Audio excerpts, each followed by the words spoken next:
Also, because it's been a minute since I've used this overlay and this setting, I want to make sure audio levels sound good and y'all can still see captions and everything else. So, oh god, it's been a minute since I've used this overlay. Lord have mercy. Can you say something for me real quick, Kelsey? Hello. My levels sound good? I see them coming through. I want to make sure chat can hear you as well. Does Kelsey sound good, you guys? Keep talking if you Okay. mind. Say the most random stuff that you want to. I was taking a drink and I was like, man, I forgot to put ice in this. But that's my own fault. Now I'm just gonna have to deal with lukewarm water. Oh, you see cap? Okay, I don't think they can hear me. Wait, can you hear Kel? You should be able to because I see it coming through. Speak again? Yeah. You can hear them? Okay, that's what I wanted to make sure. Yeah. Okay. Them. They, them. That's pronouns, right? Yeah, those are my pronouns. Okay. Yes, Kelsey goes by they, them. Cool. Awesome. Excellent. Welcome in, everyone. Hi, if this is your first time here, this is a little series, season 2, actually. A series like that I like to call Uppies for Beauties and Baddies. So let me go ahead and do my intro because I haven't done it in like 16 years. Welcome everyone to Uppies for Beauties and Baddies, the BIPOC POC experience where I, your host, Blaze at Midnight, the baddest drag queen Vtuber here on Twitch, invite some incredibly talented creatives to spend a little time with me while getting grilled in the Dragon's Den. Today we have Art Pastel Kelsey discussing themselves, their journey into content creation, and anything else they wish to speak their truth on. Mods drop the socials, viewers peep the chat, and be sure to follow these beauties and baddies to know where it's at. Time to celebrate and elevate. Let's get it poppin'. Woo! It's been forever since I did that. I think that was like maybe like summer of last year or sometime, if not earlier than that. Actually, I think it was earlier than that. Maybe like spring? Because good lord. I don't know. It's been a minute. It's been a minute. Right? Don't you love smooth. Kelsey's design? It's amazing. But yes, Kelsey, you said you weren't live today, correct? No. Okay. I'm not live today, but my chat is open if anyone wants to. Actually, no, don't be in my chat. Don't be in my chat. Be here. Well, technically we're sharing chats, so they're in your chat by proxy. That's true. It's all good. Thank you, Dwayne. I tried. But yes, there are Kelsey's socials. So they have a Beacons as well as the Vegan. So they are an artist. I will dive into a lot of those things once we get the interview process going. But yeah, definitely make sure to follow them, check out their content, and also I'm gonna go ahead and give them a shout out because yes, please tell. Oh, Tab betrayed me. Tab betrayed me. Let's see if my mods beat me. Let's see if my mods beat me. Will my mods beat me? Will they beat me? They didn't beat me. They didn't beat me. There you go. You can follow Kelsey right there on Twitch. Right there. Just go ahead. Send some followers their way. Are you reaching a following goal by chance? I actually just got to 500, so... Okay, well, make it 501, 2, 3, 4, 5. There we go. All right. Make it 600. That's your goal. Before the stream ends, make it 600. Okay? Aw, you're too sweet. Okay, let's shoot for that. Let's shoot for that. Ooh, Jayla, thank you. Give me that question. Speaking of which, y'all are more than welcome to ask questions. Myself and the mods will add them to Discord, so that way when we get to the Q&A portion, we will answer them from chat, by the way, from chat. We can answer them as they come, which I think yep, see? Savvy's already on it. They got it. Wait, hold up. No, wait. Yes, they got it. I was like, wait a minute. Savvy has it. Oh, bless. Thank you, Savvy. I appreciate it because I was like, oh, Lord, I have to copy this in.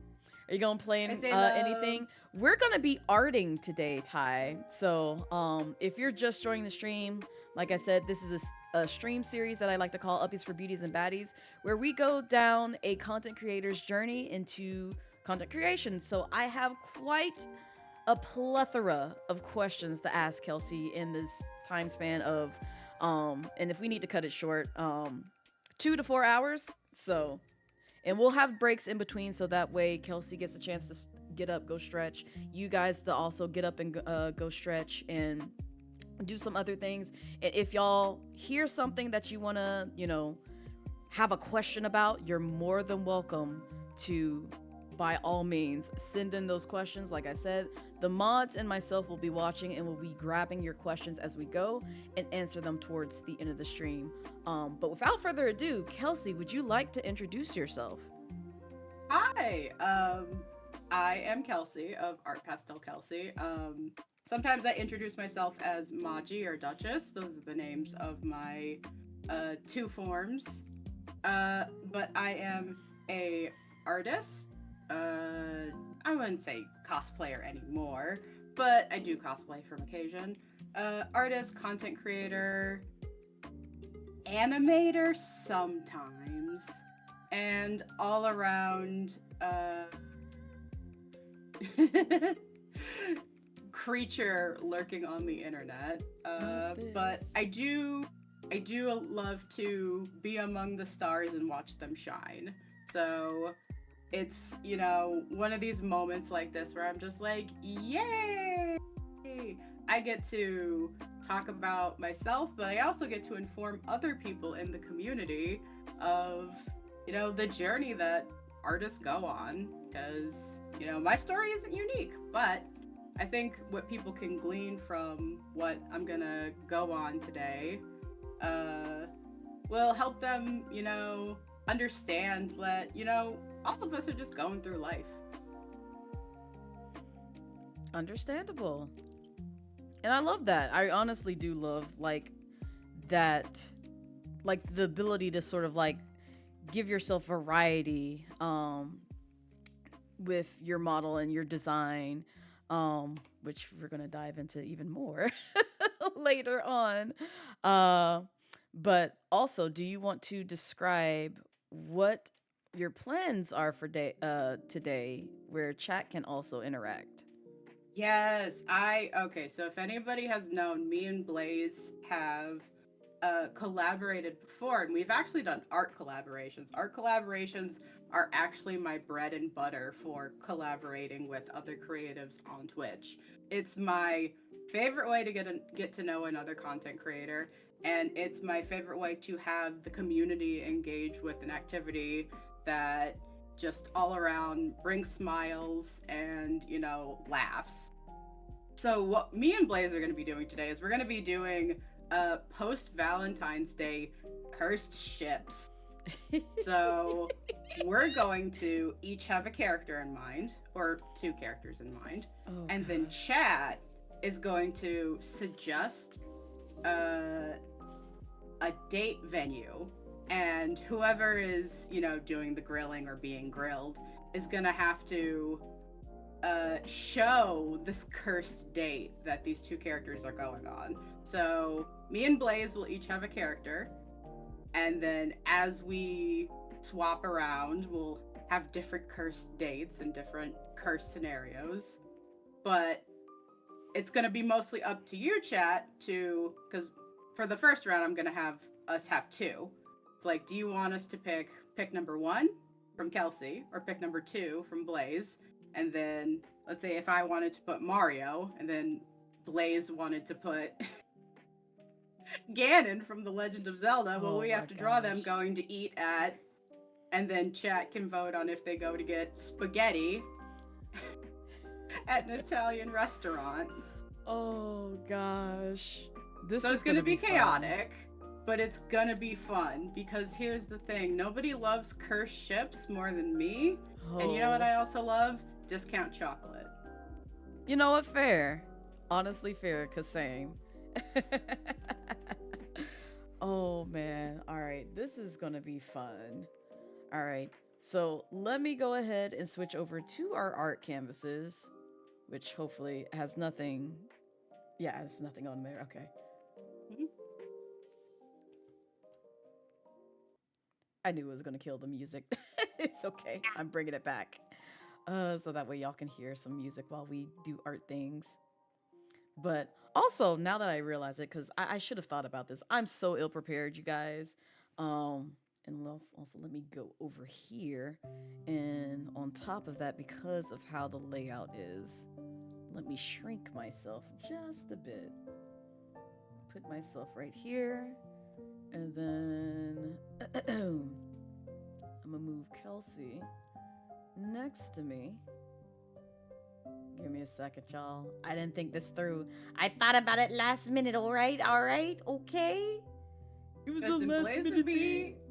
we've collabed enough to know that our setup works. It's just Yes. the idea of, hey, do you want to test it before? It's like, nah, we know it works. No, we just gonna roll with the punches. Just hope for the best. That's pretty much it. Oh goodness. But not small, Blaze gets Lola. Also, welcome in. But going back to what I was thinking before I have the anxiety and ADHD brain take over. I guess we can go ahead and answer some of the questions that chat has put. So Jayla asks, what was the inspiration for your design? You're back with another question. Which one? I'm assuming the one on screen, so I can answer that one really quick. So obviously, I am femme presenting, but I am trans. I'm non-binary. But for a very long time, I struggled with femininity and my sort of relation to it as, you know, a trans person of color. And I felt a few years ago very boxed in with the notion of femininity being this thing that, you know, was forced onto you and you had to just deal with it and people perceived you and there's nothing you can do about it. And I rejected that. And I was like, okay, well, where's the first place that I learned that femininity is not, you know, this great evil? It's this great joy you can actually participate in. You're not forced to. You can participate in of your own nature. And I think that was when I was a kid and I read Magical Girl mangas and watched Magical Girl animes. And it was specifically my humanoid design is harkening back to an era for me in a time where I can revel in things that, one, make me feel, you know, positive about who I am as a person, so being naturally feminine, but I can still revel in being not really against the grain, but sort of a champion for those who feel like they have no one to turn to. Because I felt like I had no one to turn to as a kid. Magical Girls were that safe space for me to, hey, you know, girls are cute. I can protect people I care about. I can be bold. I can be brave. And my inspiration was, hey, let's choose something that we like and shows off femininity as a positive force and a force of good, not even just positive, of good. That's honestly so profound. And I definitely relate to you when you speak about femininity, because that was something that I've struggled with, even back in youth, where it's just like a lot of, and I know this comes from like the old heads mentality in terms of where they think women or femme presenting people belong in society. And it's just like, it's something that I've always just really hated, because like I'm not gonna get into my childhood ish, but it's just, it really upset me when it came to like people saying like, oh, you have to wear dresses, oh, you have to, you know, behave in this sort of manner, oh, you have to like wear makeup and be into X, Y, and Z. Like a lot of like what I would have considered like girly type of interest in things, and I just never really connected with that. I know later on in life I started dabbling with like makeup and other things just because there were some days where it's just like I wanted to feel pretty and wanted to sort of like embrace the more feminine side of me. But other days, and even more recent times, uh, I just felt like I genuinely didn't want to be presented as like a woman and definitely not male, but I just didn't want to be perceived as just like, oh, well, that's a girl. And, we do girl things because I just get this level of ick sometimes when I hear that directed my way. And it's something I've struggled with the longest time and still have been trying to figure out the reasoning behind it because I was just like, there would be days I would cry and literally just be like, yeah, I don't really want to feel like a woman right now or what it represents because I genuinely don't see myself as that. I'm just here. Just really here. So I like how you described you know how you came about your design when it came to designing your model and the sort of lore bits about that. So And it's layered for people of color, especially black femme presenting people, because femininity is this weird Rubik's Cube of things we can and can't have and things we are but we aren't. And you try to explain to other people. It's like, Yep. yeah, specifically when I was growing up, these were the roles forced onto me. Like, my gender is non-binary. I'm very much under the non-binary trans umbrella, but like, I'm sure some of y'all can relate. I was the eldest daughter, so I have eldest daughter syndrome. So there are a multitude of things that culturally affect how we interface with gender. And I'll be honest, the only way I could learn to accept gender, because I have a sibling who is also non-binary, and they are a gender abolitionist. They are sick of it. They do not. Hi, Citrus. Hi, Jess. They do not care for gender. They are very much in the space of gender has hurt so many people that we don't need it. And I don't agree with that. I don't. Some people like gender, but here's the thing. All gender, and I'm not talking just trans people, all gender is a performance. And if you don't like the performance you're putting on, then why are you doing it? Yeah. There is no reason to act a fool for people who aren't you, for people who don't care, for people who won't help you. So if you're up there acting your gender, you better act the damn best gender that you feel in your heart of hearts. Yes. Because it doesn't matter for anyone but you.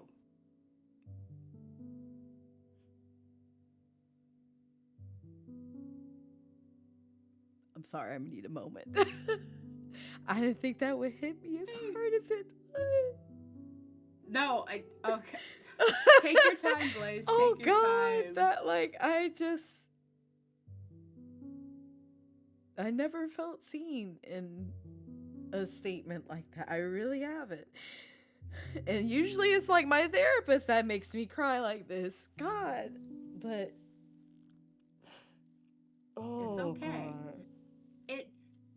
A lot of people feel unseen, and a lot of people, especially who feel in our situation, like, oh, femininity is this thing that I am excluded from, but forced into.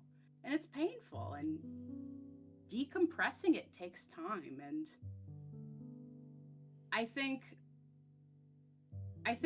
the one thing is, when I was an artist, when I was a very young artist, my thesis in college, whatever you want to call it, was I was so wrapped up in presenting the feelings of young Black women, because it was a time when I was like, oh, no one shows Black girls crying, because no one thinks that we even have tear ducts to begin with, which, was really fucked up back in the day. But it became a point where I was just so deep in, hey, black girls can cry, that I was like, hey, maybe it's okay to cry. I'm not saying it's not okay to cry, but allow us the space to cry for ourselves. Yeah. You need space to cry for yourself, and you need space to cry for what's lost and for what may or may not happen. And it's one of those things where we need to hold space for ourselves first. Because if we can't hold space for ourselves, then how are we going to hold space for each other? Yeah. So very true. Okay. Also, I realize we're not drawing on screen. So... We're not drawing. You guys, we gotta draw fucked up couples. Yes. Come on. I want to draw fucked up couples. Like, give me something. Okay, listen. I'll give you guys little hints for the characters that I'm thinking of, and y'all can give me like 1 or 2. Okay, so I'm gonna draw 1 and 2. Okay. I had characters in mind, and now they're slipping from my memory. I know, same. After I get my LGBT rainbow cloak on, I just become like a master of, listen, don't tell anybody. Don't let anybody tell you who you are. Only you are who you. And I sound like an anime protagonist. Okay. We're drawing cursed couples, silly. Also, welcome in. I gotta think of ways to okay.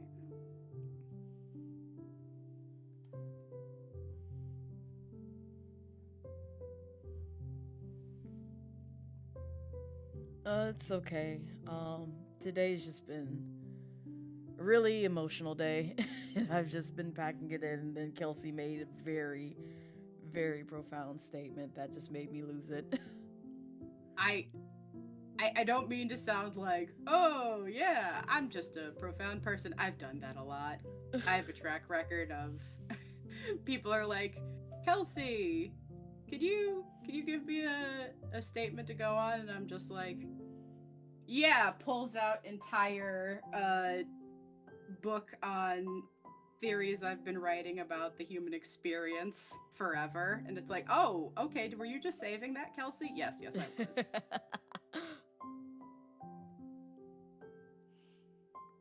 Okay. I like how you have like the bunny under one. Yeah, I know who I have for number 1, but now I'm just like, okay, how do I make the cursed one for number 2 for y'all to choose from? Actually, Blaze, you only pick 1 character. Let's leave the chat to pick from me for a second character.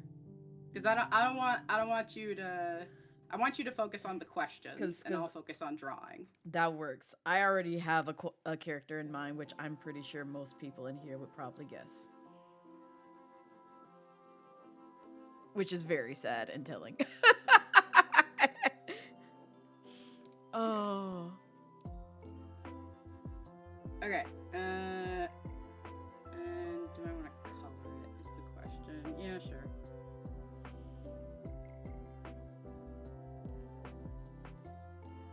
This one's gonna be easy because if anybody knows me, they'll be like, oh, Kelsey, not this one. Not this old chestnut. Oh, man.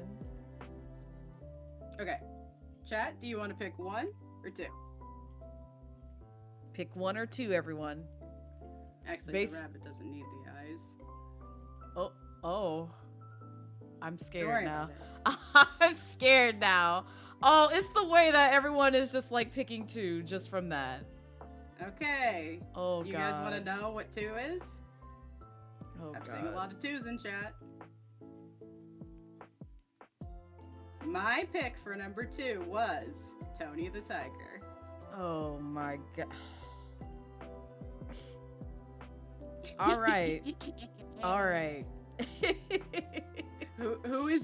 is Tony the Tiger meeting up for a date? And chat, give us some venue suggestions for where this date is happening. No, Frost my Echo. flames. No, Echo. No, Echo. No, no, Echo. Will Tony the Tiger frost your flakes on the first date is the question. I don't know. I'm scared, honestly, to find the answer to that. But we will. We're going on a journey today.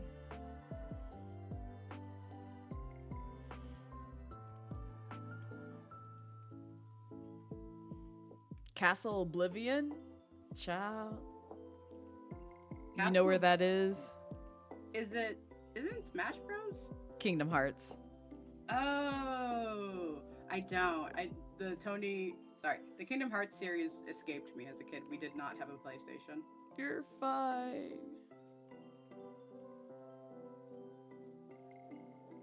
Captain Crunch at the Waffle House. The Waffle House is funny, but I don't think that's who Blaze picked. That is not who I picked. Oh, should I reveal who I picked? I think I'm gonna pick who. Okay, you know what? Because interesting, you picked Tony the Tiger, so that's all I gotta say. Oh no. Okay, you know what? We're not gonna do Freddy Fazbear Pizza, but we'll do Chuck E. Cheese. So I'm gonna draw the cursed Chuck E. Cheese band while Tony the Tiger is having a date with, drumroll please.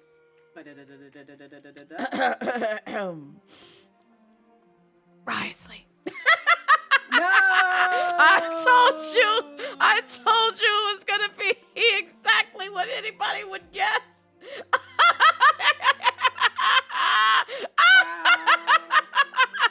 Wow. Wolf is correct. Can I get some awoos in the chat? Oh Can I my get some god. awoos in the chat? Oh my god. Not you heard your man.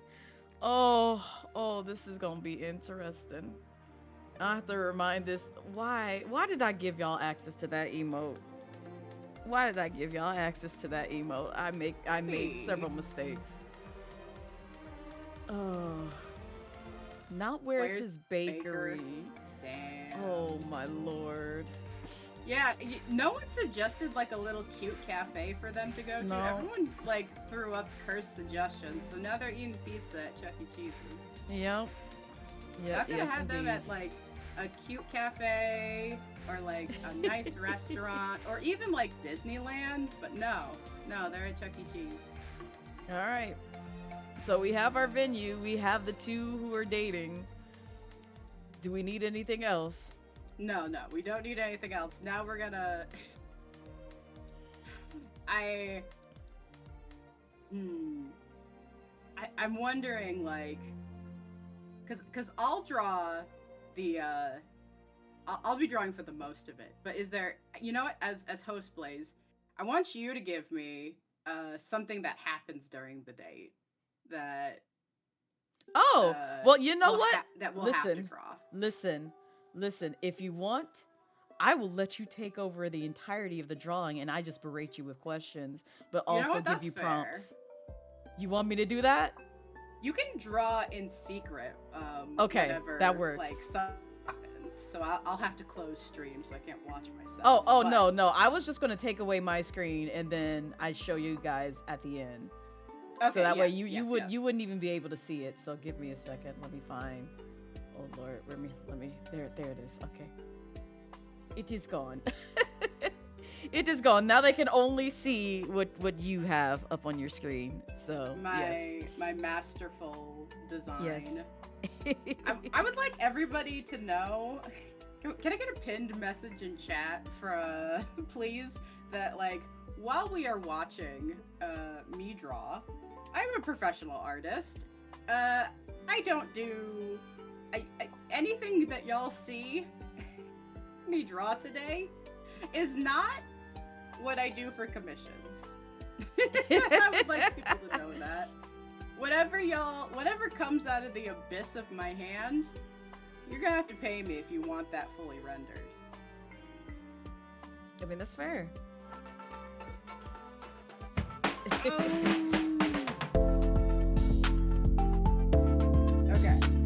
get Risley and Tony the Tiger. Yeah. Lord have mercy. I'm excited Lord to have see mercy. this. I just want to see this. I just want to see this. Just All for right. giggles.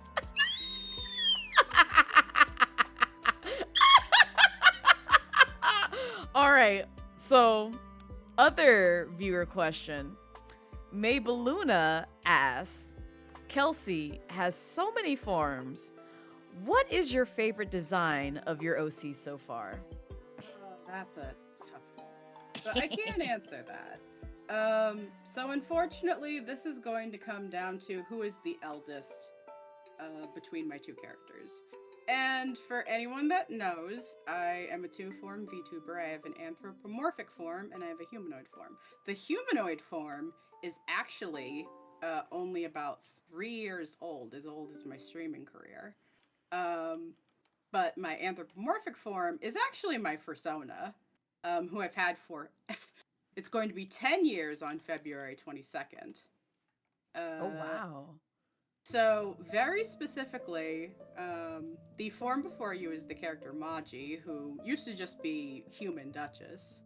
But she gained a life of her own as she became my VTuber model for a year. And this one's going to be a little tough. I didn't want to stream as a furry streamer right out the gate being on Twitch. I was actually really afraid to stream as a femme presenting furry on Twitch because I knew it was one of those situations where the community at large is largely male and white, and if I'm going to get any attention, it's going to be the wrong kind of attention. So I pivoted towards having a humanoid model because I knew the anime VTuber realm already has cat girls, so I could already sit in a place and be like, yeah, I can be a cat girl. But as I was streaming for the past 2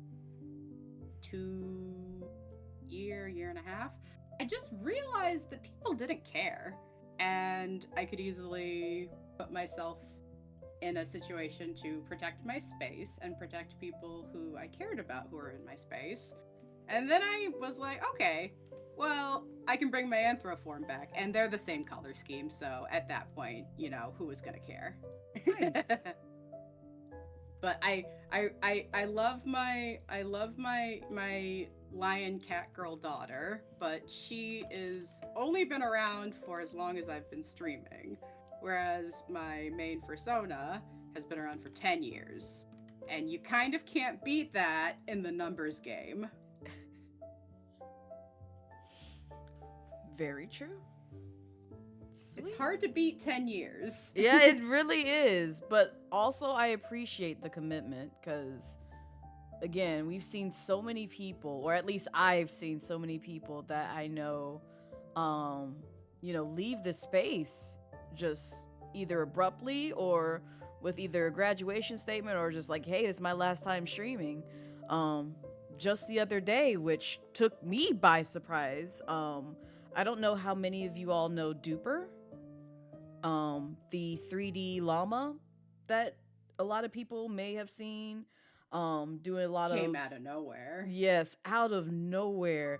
They just said, yeah, I've decided to delete my Twitch, my YouTube, my Twitter, everything else, just to spend time, more so with their family, which I commend them on, because if streaming ever gets to a point where it's just like it's taking over your life to where your loved ones are basically, and I'm not saying that this is what happened because I don't know anything about Duper. I barely interacted with them, but it sounded like they wanted to take more time dedicated towards their family and their friends and people that they knew IRL, because they were basically taking a back seat. And it's hard to kind of like make those sacrifices where you're trying to balance, content creation and things that you enjoy from that aspect, but also your friends and family when it comes to, you know, their needs, their wants, the attention that they desire and deserve, and splitting it to where everybody is happy. But it sounded like one or the other wasn't very happy, and so they decided to cut ties with that. And you know, it sucks because I may not have ever interacted with them outside of just liking the stuff that I saw on YouTube, liking the little memes and stuff that they put together on Twitter and on Blue Sky with, like, you know, their 3D OCs. And he just seemed like a very funny, chill guy from the bits and pieces that I saw on socials. But when I saw that, I was like, dang, man, a staple in this space is just kind of up and left. I'm a little hurt. I'm not gonna lie, but at the same time, I'm happy for them, because, you know, that's what they choose to do. That's what they choose to do, and you can only wish them the best from that. And very specifically, I know that Duper has had a lot of, not upheaval, but like a lot of things happening very recently in their life. Like, because I watched Duper. I know they've had a second child recently. They've moved from the West Coast to the East Coast. And they also, I don't, like, anyone, feel free to correct me if I'm wrong. They had to get a new job recently, like a lot of changes in their life. Gosh. And I can see when you're having that many changes in your life, taking a step back from something like streaming. Streaming, I'll be honest, I love streaming. Streaming sometimes is a monster that will eat your life. It really is. Like, I love my community. I love streaming. I've cried over streaming. I've had days where I physically could not stream, but the thought of not streaming, you know, made me feel worse than streaming. And it's not healthy. And for even those bigger people, I can imagine it's much dire. Oh, yeah. So I can definitely see the smart decision of taking a step back for Duper. Now, does that mean I'm going to miss their content? Oh, hell yeah. Yes. I'm going to miss Duper so much. But as someone who followed them and saw things they were going through, it looked like streaming became less of a thing they loved and more of a thing that they felt they had to do. And that's not... I agree. Yeah. If streaming becomes something where you feel you have to do it, maybe you need to reevaluate. If reevaluate, that's a word. You need to reevaluate why you do it and maybe take a step back. Yeah. Yeah. Okay, now I need to look up Risley. Oh my god! Listen, I had to do the same. I know what he looks like. I know what he looks like, but I have to get like his grizzled features. Not his grizzled features, but as Astro also his puts hair. Yes, that's what I was literally about to comment on, because I made Astro Nautilus draw them somewhat recently, and the one comment that I will now never let them live down, and I now refer to whenever I see his hair.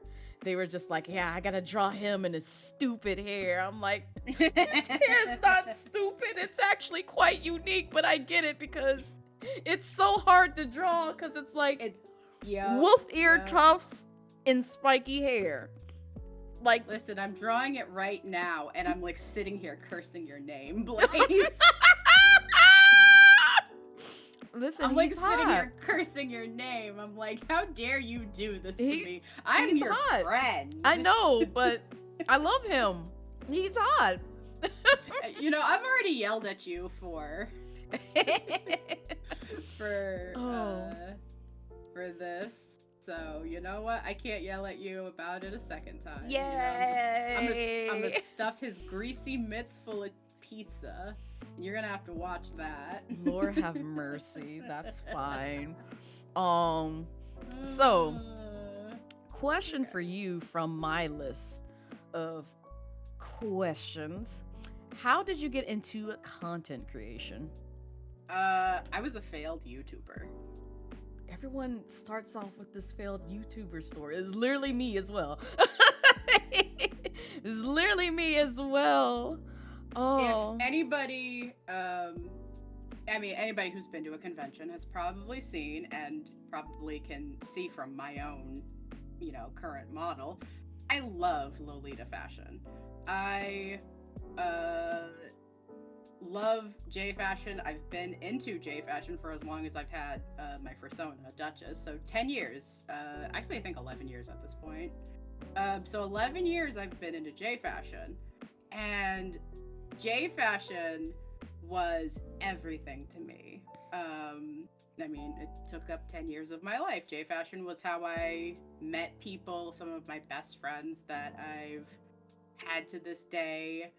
And J fashion was it was my escape from the perception of others. J fashion was, well, not that I'm a pretty princess, but some days I want to be a pretty princess. But J fashion was, I'm ethereal. I'm above everything that wishes to drag me down. And it was a physical way for me to explore my maximalist aesthetic. And I got into J fashion, wore it for the longest time.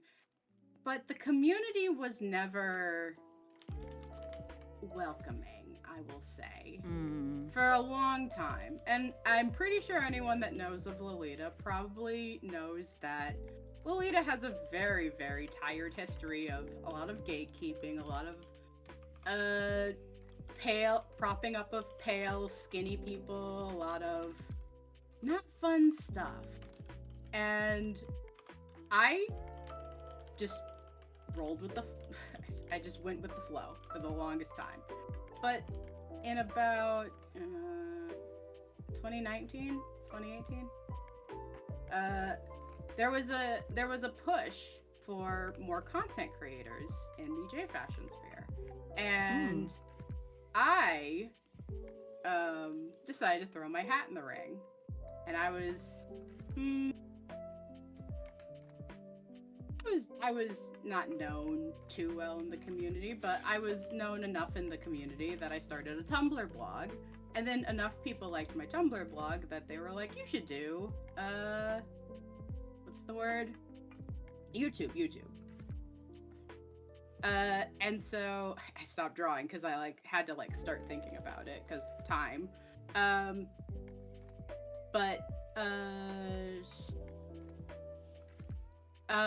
2019 bled into 2020 and lockdown happened, and we all had a lot of time. We all had a lot of time to sit down and think. And I was like, well, I'll just kickstart my YouTube channel now. And did not go well. Did not go well at all. No, don't say that. Okay, I'll say it like this. My YouTube channel went well enough that none of the videos are privated. If you want, you can go find my old Lolita Fashion YouTube channel and go see all my old videos. I've not privated them. I know that some of those videos are important to people, that some people still look up to me in the community as a plus-size trans Lolita not icon, but just somebody who's consistently in the community and hasn't left. So I've never felt the need to be embarrassed about it, but I hated making scripts. I hated filming. Oh, yeah. I hated doing all of that. I hated editing videos. I hated all that bullshit. I hated it. And summer of 2022? 2023? No.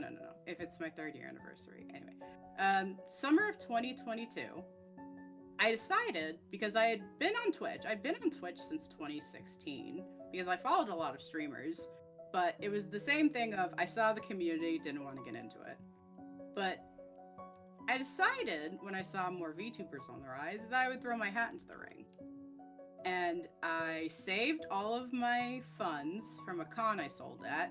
I'm not going to name the con because the con at this point has a bad rap and I don't want to be associated with it anymore. Yeah, I think I know which one it is. Yeah, But I saved all of my funds from the con, and I bought myself a 3D model, which I don't recommend to anybody. Oh my god, please be a PNG tuber.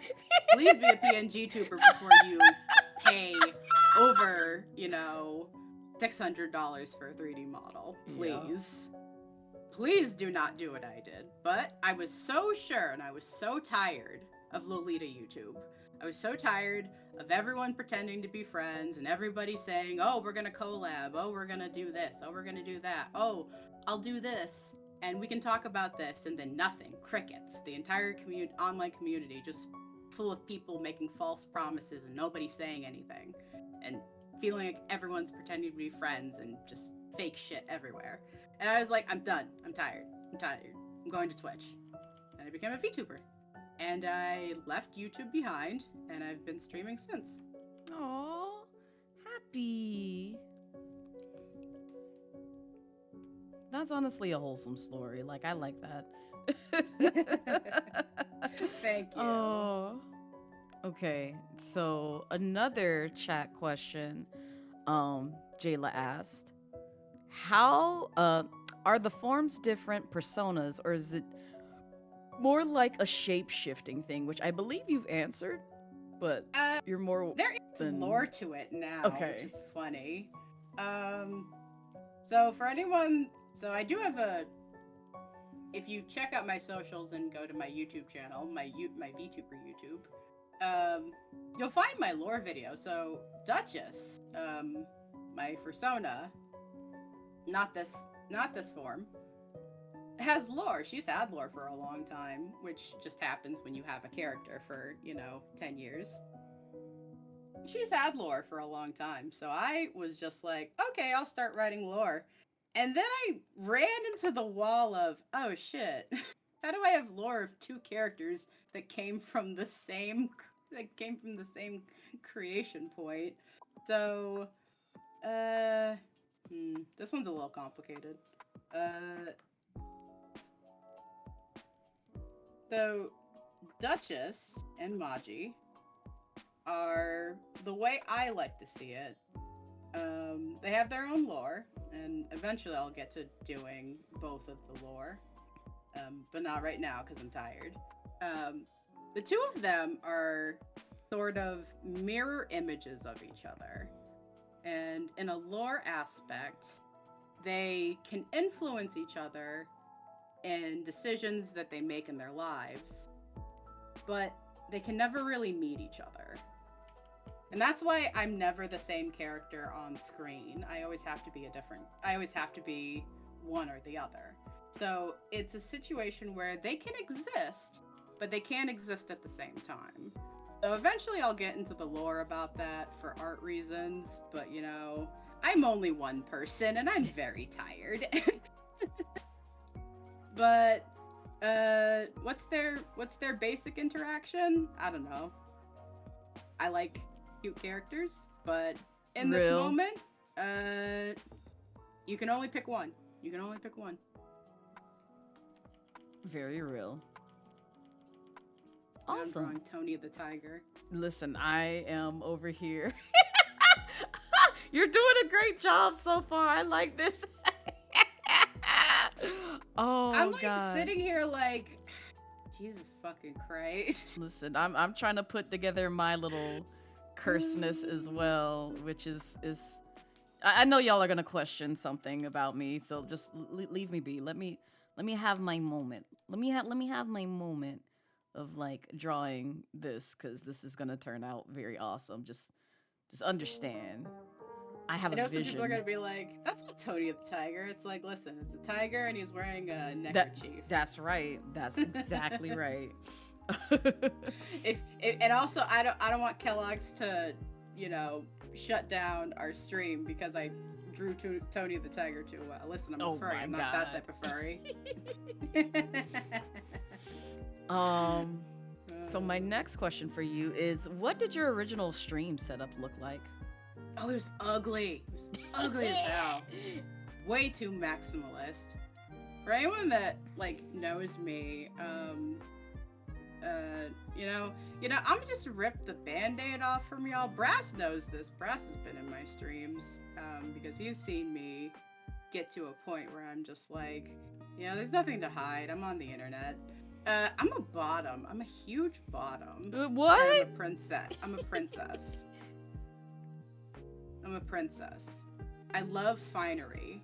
I love pearls. I love diamonds. I love gold. I love filigree. I love lit de fleur. I love all that shit. And my original setup was so maximalist and gaudy. I think I still have it, actually. And it was 6 different types of blue with 6 different filigree stuff in the bottom, and I didn't even have like the proper setup for my game to be seen, and the chat screen was barely visible, and it was awful. I knew nothing about design because I went to school for comics. I was a character designer for a very long time. I do character design. I know nothing about graphic design. Graphic design is not my passion. Oh. But it was ugly. It was ugly as sin. So my next... Tony the Tiger's also buff. I keep forgetting that. Yeah, both of them are buff. They both buff. What am I gonna do? This is me. I draw cute girls, Blaze. I don't draw buff men. You picked Tony the Tiger! Yeah, that's my fault. Yeah! That's my bag. Well, technically, chat picked Tony the Tiger, but still, you true. added it as an option, so there's that. I thought people were gonna pick the rabbit, but whatever. They wanted to see this Tony. They were curious. They wanted to see the tiger. I was like, the striped tail's not gonna be that much of a nope. Striped tail. Everyone falls for the striped tail. Mm-hmm. So, when it comes to content creation, do you value analytics, money, or community, or try to find a balance between all three when it comes to curating your content? All three, I'm gonna be honest. If you donate to me, you keep the stream going.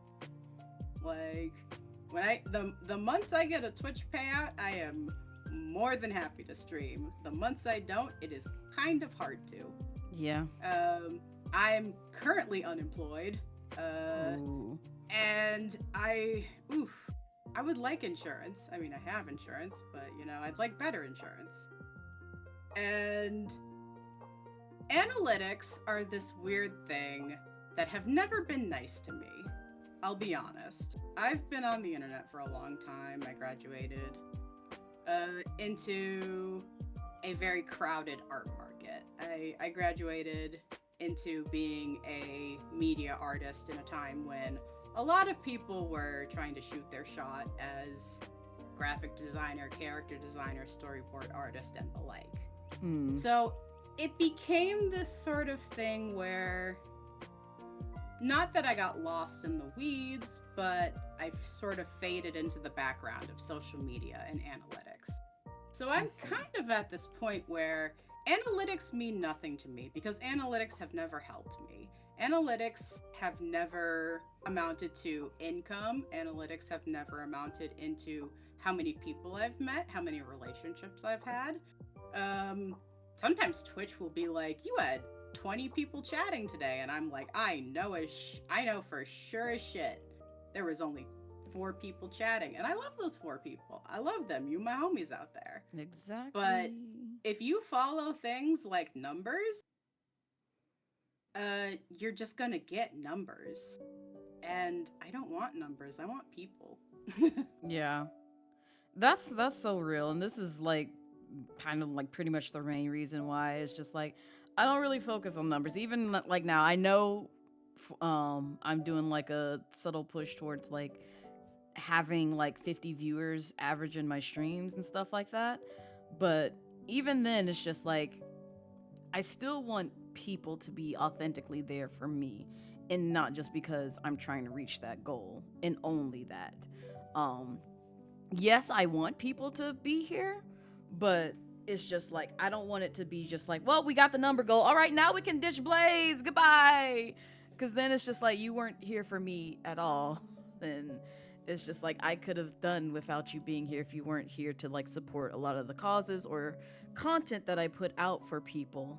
Um, so, and I just genuinely don't want to build a community that's on that. So I get where you're coming from, where it's just like numbers are just numbers at the end of the day if that's the only thing that you focus on and not really, building community, like genuine people who's going to be there for you, because you could be like, oh well, I want to hit this goal this week even after you've made it, and people be like, why do I care, why am I here? And then they treat you like ish, disrespect your boundaries, and then on top of that is just like they just really weren't there for you.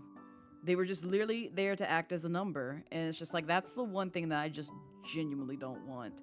I'm glad to hear so many other people also want that when it comes to growth and actually paying attention to, things that they want out of streaming. Mm-hmm. It was, I don't want to say like, oh, woe is me, I've never had big numbers. I've never had a social media account that's had more than 1,000 followers. Because I've had friends that have been the fandom artist of a series, or I've had friends that have been uber popular because they're insanely talented. And there's a dark side to that too. Especially as a lot of my friends are marginalized creators. And it's one of those things where, as I've gone on through being a content creator, I've noticed, and I'm pretty sure other people have noticed, negativity and people who thrive on negativity is on the rise. And the desire for the internet to feed this hole of hate and this mill of, oh, well, we all have to keep each other in the mind's eye and we all have to look out for each other doing something because everybody's up to something. And there's everybody's no genuine... plotting and scheming. Yeah, everybody's plotting and scheming. And no one genuinely cares about what we all mean to each other. And I don't want that. I don't want that. And I've watched a lot of, content creators, and I've watched a lot of people who have talked about going viral or getting a lot of views in a short amount of time. And it's not all good. Like, and it also doesn't all translate into financial success, because I get it. Get that bag. Exactly. We're all trying to live. We are all trying to live in this capitalist hellscape. I get it. But I have rarely heard of people going viral and it pays out for the therapy they need at the end of it. Oh, all right. Now see why you have to hurt people like this. Why you have to hurt people like this, Kelsey? I'm sorry. I've known so many people go viral, and at the end of it, they say, I wish I had never gone viral. Yeah. Virality, you know what? That's so true. You just have eyes on you. And here's the thing. I hate to... This is my autism. I'll bring my autism out. I'm sorry, folks. I'm not going to hide it. No, you don't have to apologize for that. Having eyes on you is scary. Yeah. Having people look at you and watching your next move and tracking your movements and, oh, what are you going to do next? What's happening? What are you up to? It's scary. Yeah. It's scary. It's full on terrifying. I get why animals, when a lot of people are looking at them in the zoo, hide.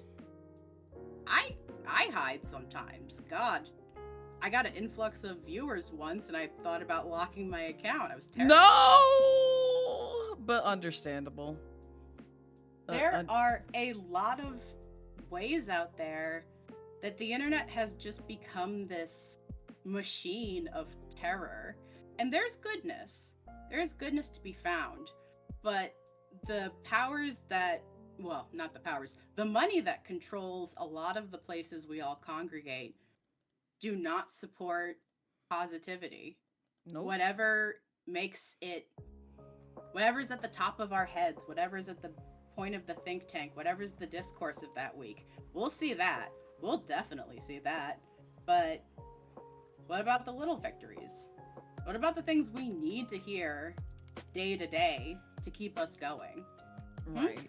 We're not hearing about the hole in the ozone layer closing up to like years later. I was like, man, that was something that freaked me out as a kid. I would have liked to have known that at some point, that the hole in the ozone layer closed up. Right.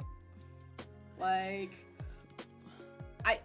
and not to be that person that's like, oh, we need positivity for positivity's sake.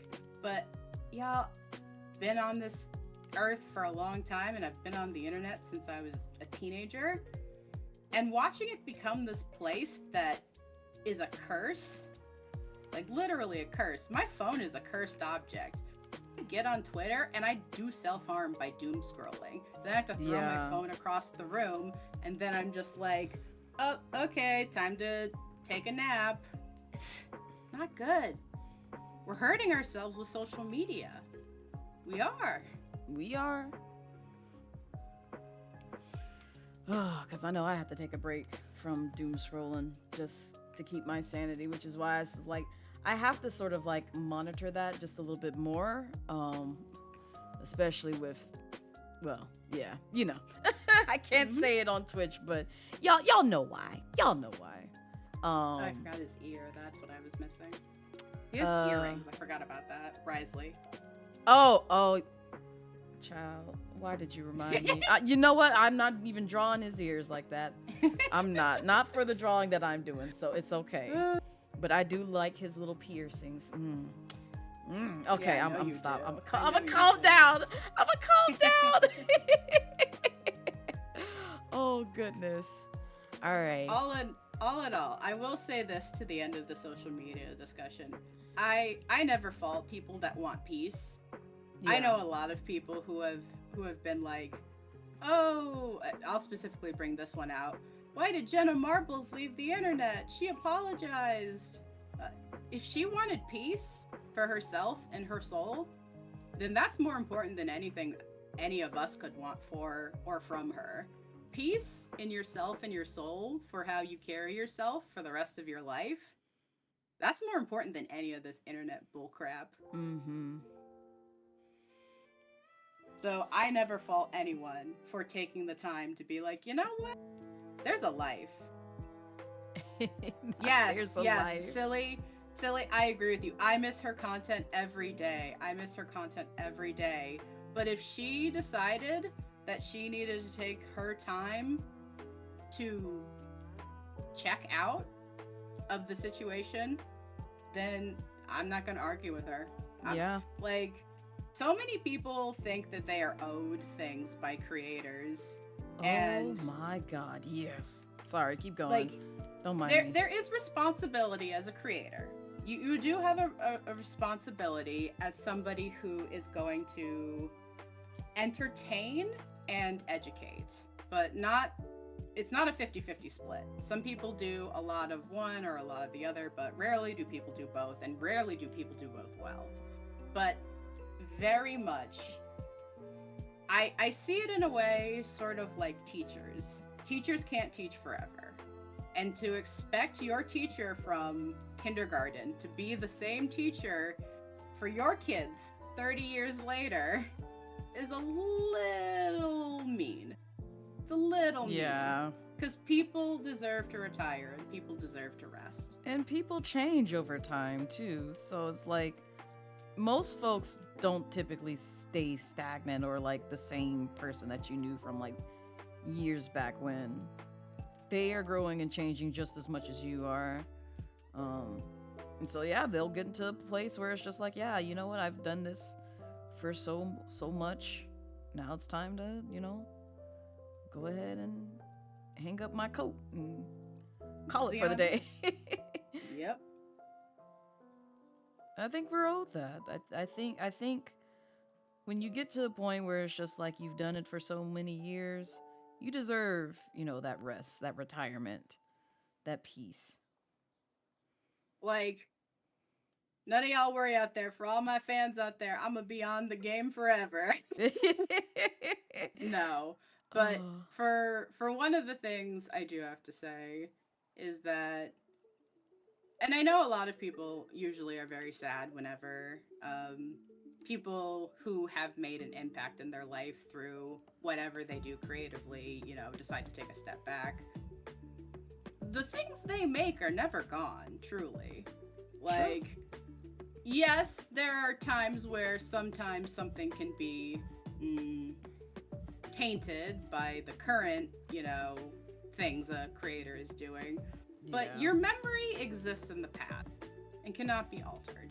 That doesn't mean you can't change how you act in the future. But there is a certain sense to how do I say this? How do I say this delicately? I don't think there's a reason.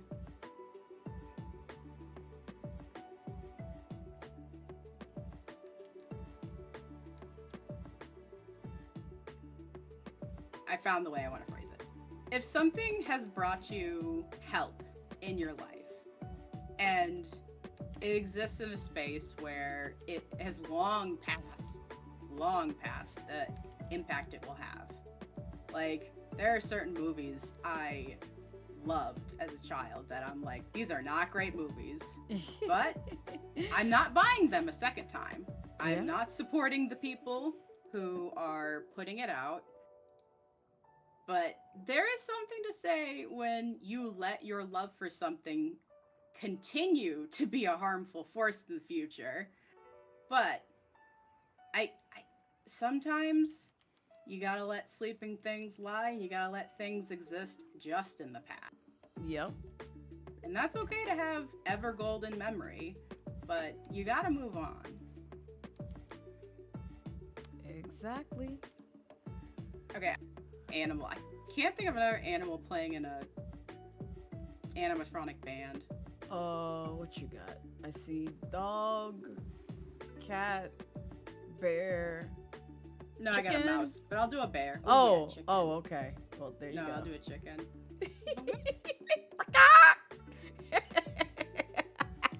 Oh, the chicken Sorry. can be like a rock star. There you go. There you go. All right. So the next one I have. Speaking of, well, really not speaking of. Any case. Also, let me go ahead and do the intro once again because I realize it's been about an hour since we I gotta finish kicked off. this day. No, you're good. You're good. You're still good. I promise. But those just joining the stream, welcome in everyone to a series that I like to call Uppies for Beauties and Baddies, the BIPOC POC experience where I, your host, Blaze at Midnight, the baddest dragon queen Vtuber here on Twitch, invite some incredibly talented creatives and spend a little time with me while getting grilled in the Dragon's Den. Today we have Art Pastel Kelsey, they go by they, them pronouns, discussing themselves, their journey into content creation, and anything else they wish to speak their truth on. Mods drop the socials, viewers peep the chat, and be sure to follow these beauties and baddies to know where it's at. Time to celebrate, let's elevate it. Let's get it poppin'. Nice. Also, if Tony you're curious too much of a about dumpy. who we not you gave them too much dumpy. If you're curious about who we have in VC today and also who this lovely artwork is next to me, this is Art Pastel Kelsey. They will be discussing a lot of things that I inquire about. So if you are curious about getting to know them and their journey, or either you just like their artwork, which also now leads me into the next question. What does your content mainly focus on and why? Which I already have an idea of maybe some of it, but also care to elaborate to those who may not know you so well. Oh my god. What is my content? I'm just gonna check myself in the bin of I'm a variety streamer. I'm an art variety streamer.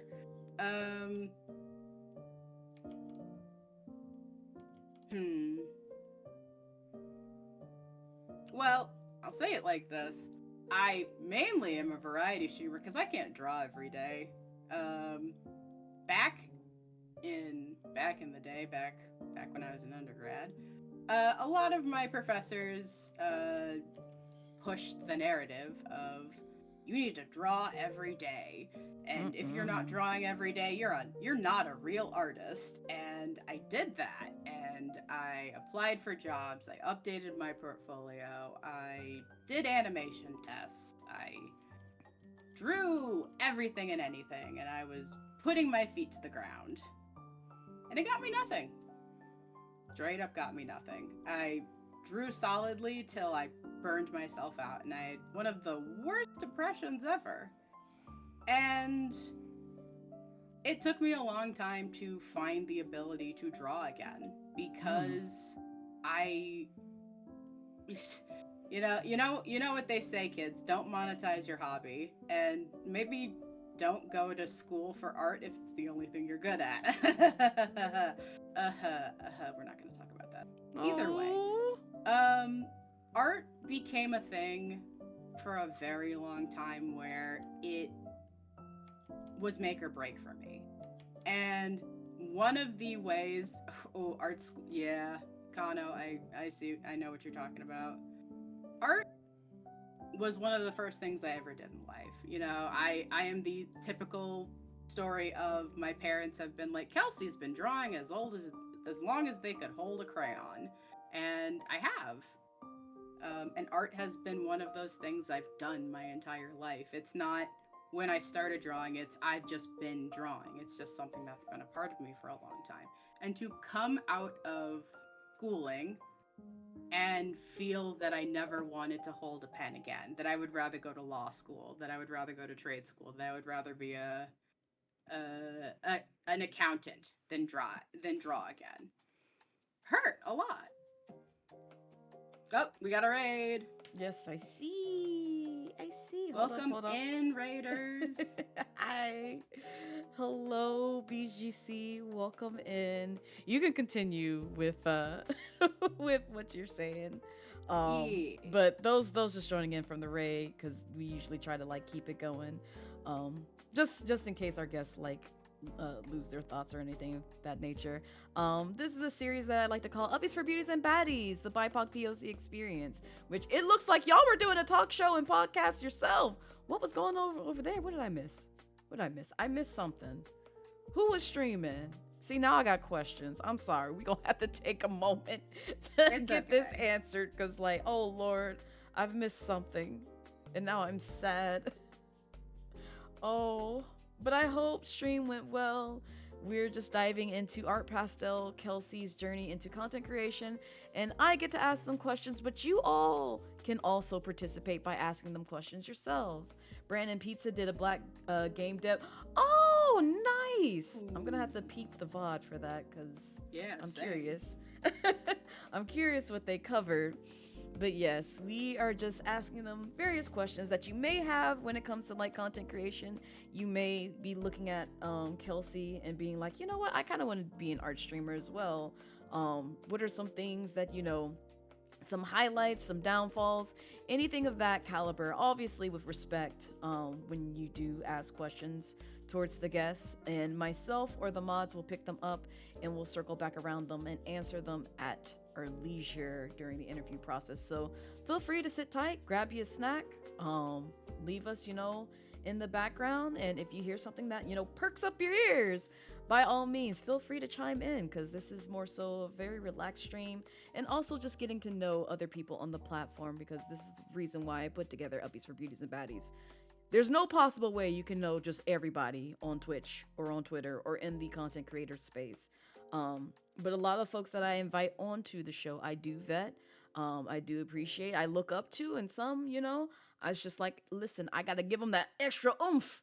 So that way, you know, people know they exist here, and, you know, they are very talented. They, you know, do something that other people from my community might benefit from and really enjoy their content if they were just given the chance, the discoverability that they deserve. But Continue on, Kelsey. I'm sorry. Went on a whole tangent. Excuse me. It's all good. I like that we're having this inspirational topic while there is a drawing of Tony the Tiger and Riley eating pizza together at Chuck E. Cheese. That's they very see funny. this drawing. Oh yes, I love the context. It's very, very funny. Very funny. For our theme for what we were gonna have me do, I am drawing cursed Valentine's Day couples at funny and funky dates. So while Blaze is grilling me, I am drawing your favorite fanfic scenario. Yes, your favorite fanfic scenario. Not your favorite. Yes. But yes, because I did suggest Risley, so haha. Yeah. I will say, I actually wasn't an art streamer when I came back to, well, when I left YouTube.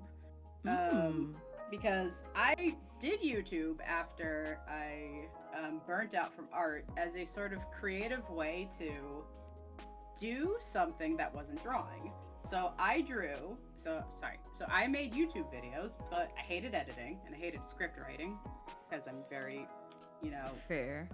I'm very visual based. So that wasn't working out. But I decided, okay, well, what's something I can do where it's creative, but I'm still, doing something that isn't art? And I saw that a lot of people were doing really cool things with VTubing. And I was originally just a game streamer. I did art once in a while because I still had my tablet. I still had all my programs. I still busted it out once in a while. But I mostly drew just for sillies or whenever I didn't want to play a game. And then people started being like, why don't you draw more? And I started to give it a shot again. And through VTubing, I found the ability to draw again because I'll be honest, after wearing myself to the bone, trying to find employment in the media sphere, storyboarding, animation, comics, and getting nothing and burning myself out, it hurt to look at art. And only through self-indulgent pieces, like the ones on screen, and through people supporting me genuinely did I feel like I could draw again and draw things that I love. That's so happy. It's like every question that I throw your way, you always have like this very thought out answer and response to. I'm honestly living for it, but it's just like it's interesting, and this is why I like doing Uppies for Beauties and Baddies, because I get to see a side that normally I wouldn't see unless I specifically ask you these types of questions on stream, or if somebody just genuinely wanted to know for their curiosity. So Funny thing is, I used to be interviewed a lot as a kid. So... Oh gosh, you're used to this. Oh yeah, I'm used to having to talk for minutes on end. I used to give speeches at galleries and art shows all the time. So like, this is a little bit of my wheelhouse. So, my next question, because I'm actually curious about this, and you can't say me. You can't say me. No, I'm serious. You can, I guess you can say me, but also you can't say me. Do you have an Oshi? And if so, who are they? And as a follow-up, what about your Oshi encourages you to support and consume their content? If you have one. If not, it's okay to say that as well. And it can also be like a not necessarily a VTuber. You can also pick like a streamer as well. Okay. Yeah. I'm gonna...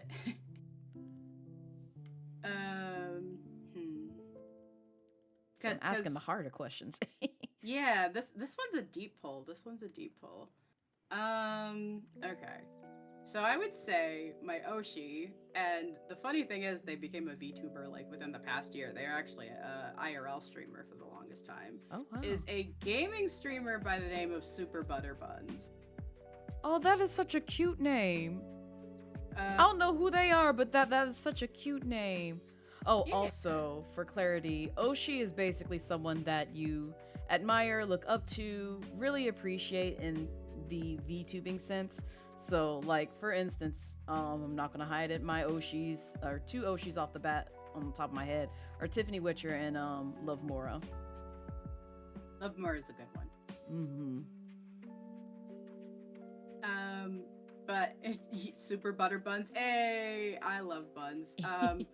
Super Butterbuns was one of the first content creators I ever watched as a wee itty bitty child on the YouTubes. Their 4 beginner series, yep, Echoes, that's exactly it. Their 4 beginner series was one of my favorite things to watch. Echo knows And everybody. back in the day, when Buns used to do her recording for her YouTube videos on Twitch, I joined Twitch just to watch Super Butterbuns. And so she is my Oshi, and she was the main reason I stopped being afraid to stream on Twitch. She was openly a lesbian and dyslexic, and had a other multitude of neurodivergent and identity spiciness, and was unabashedly ashamed to be herself on the platform. And I'm talking like 2017, 2018 Twitch, like real bad times. Like when the platform used to be known for being, as bad as Kick. Like bad times. Gosh, I didn't even know Twitch had an era like that, to be honest. Twitch had a real bad era years ago, and a lot of people who have watched older streamers will remember back then. But I remember when hate raids were a thing that people used to deal with constantly, and it was crazy. Yep, the Twitch dark times. And I love that Twitch is cleaned up. I love that Twitch is a more inclusive space. But it is very funny that I only felt that Twitch was a safer place to be a content creator after the pandemic.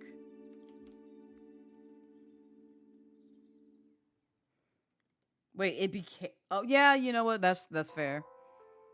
That's honestly fair. Because now when I think about it, it's just like...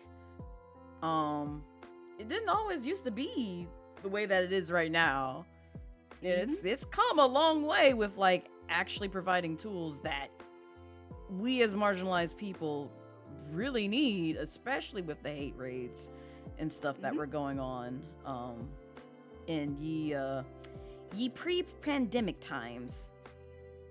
So, yeah, Silly is right. You did not know when you would be a target. I know streamers who would take the entire month of June off for Pride Month because it was just like, yeah, I'm just gonna get hate rated every day I stream because it's Pride Month and I'm openly queer. It wasn't a fun time. I find it so funny. This is me being mean. I'm gonna be a little mean and spicy, chat. I find it so funny when there are a lot of people who start streaming very recently that are like, oh, I wish I was a streamer before 2020. No, you don't. No, you don't. Streaming was not fun before 2020. It was not the... You see these people that are partner, that have thousands of viewers, hundreds of viewers, that are, popular.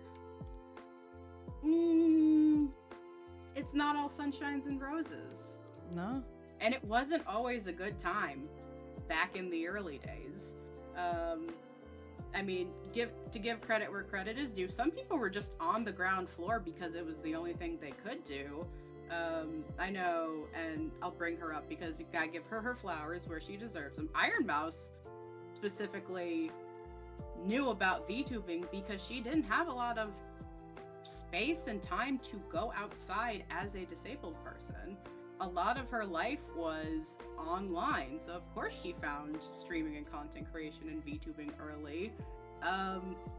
Being immunocompromised and disabled is deadly to your health. Yeah.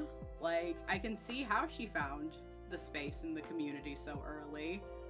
If you were living a regular life up until recently and you kind of, wish you had found streaming earlier, no you don't.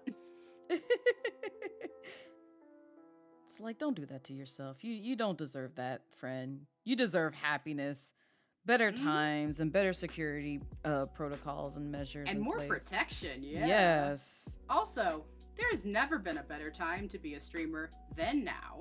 The technology is great. The services out there are great. The amount of people who just will have streaming as a part of their day-to-day life has never been higher. Like, streaming was the hot thing years ago. And we didn't know if it was going to keep being a thing. Now it's a staple. And yes, we don't have the nuance of being the hot new thing that, is sweeping, the world. But we're still a part of people's lives. Your Oshis that are still on the platform are still your Oshis from all those years ago. And I value that. I value longevity more than I value being the hot topic. Agreed. Okay, so if I need a new cursed couple. You need a new cursed couple? All right. Yeah. I got a character in mind. Oh, you need some. If you want to, we can take a break. Yeah. All right. So let's take about a 10 to 15 minute break. Chat. Get up, go stretch, hydrate yourself, grab you a snack, grab you some dinner, because I know we've been streaming for roughly about an hour and a half. So it's good to, limber up, unshrimp, stretch those bones. So give us a second and we'll be back shortly. Leave up.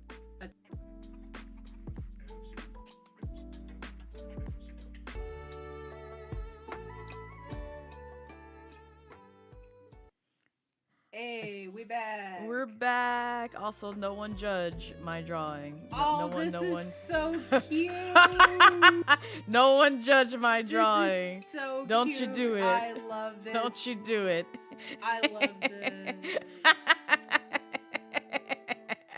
Oh gosh, this is what came to mind since we were going down that route. I was like, yep, we're just gonna draw the boys. The Pizza boys unites. sharing a pizza. Pizza unites all love.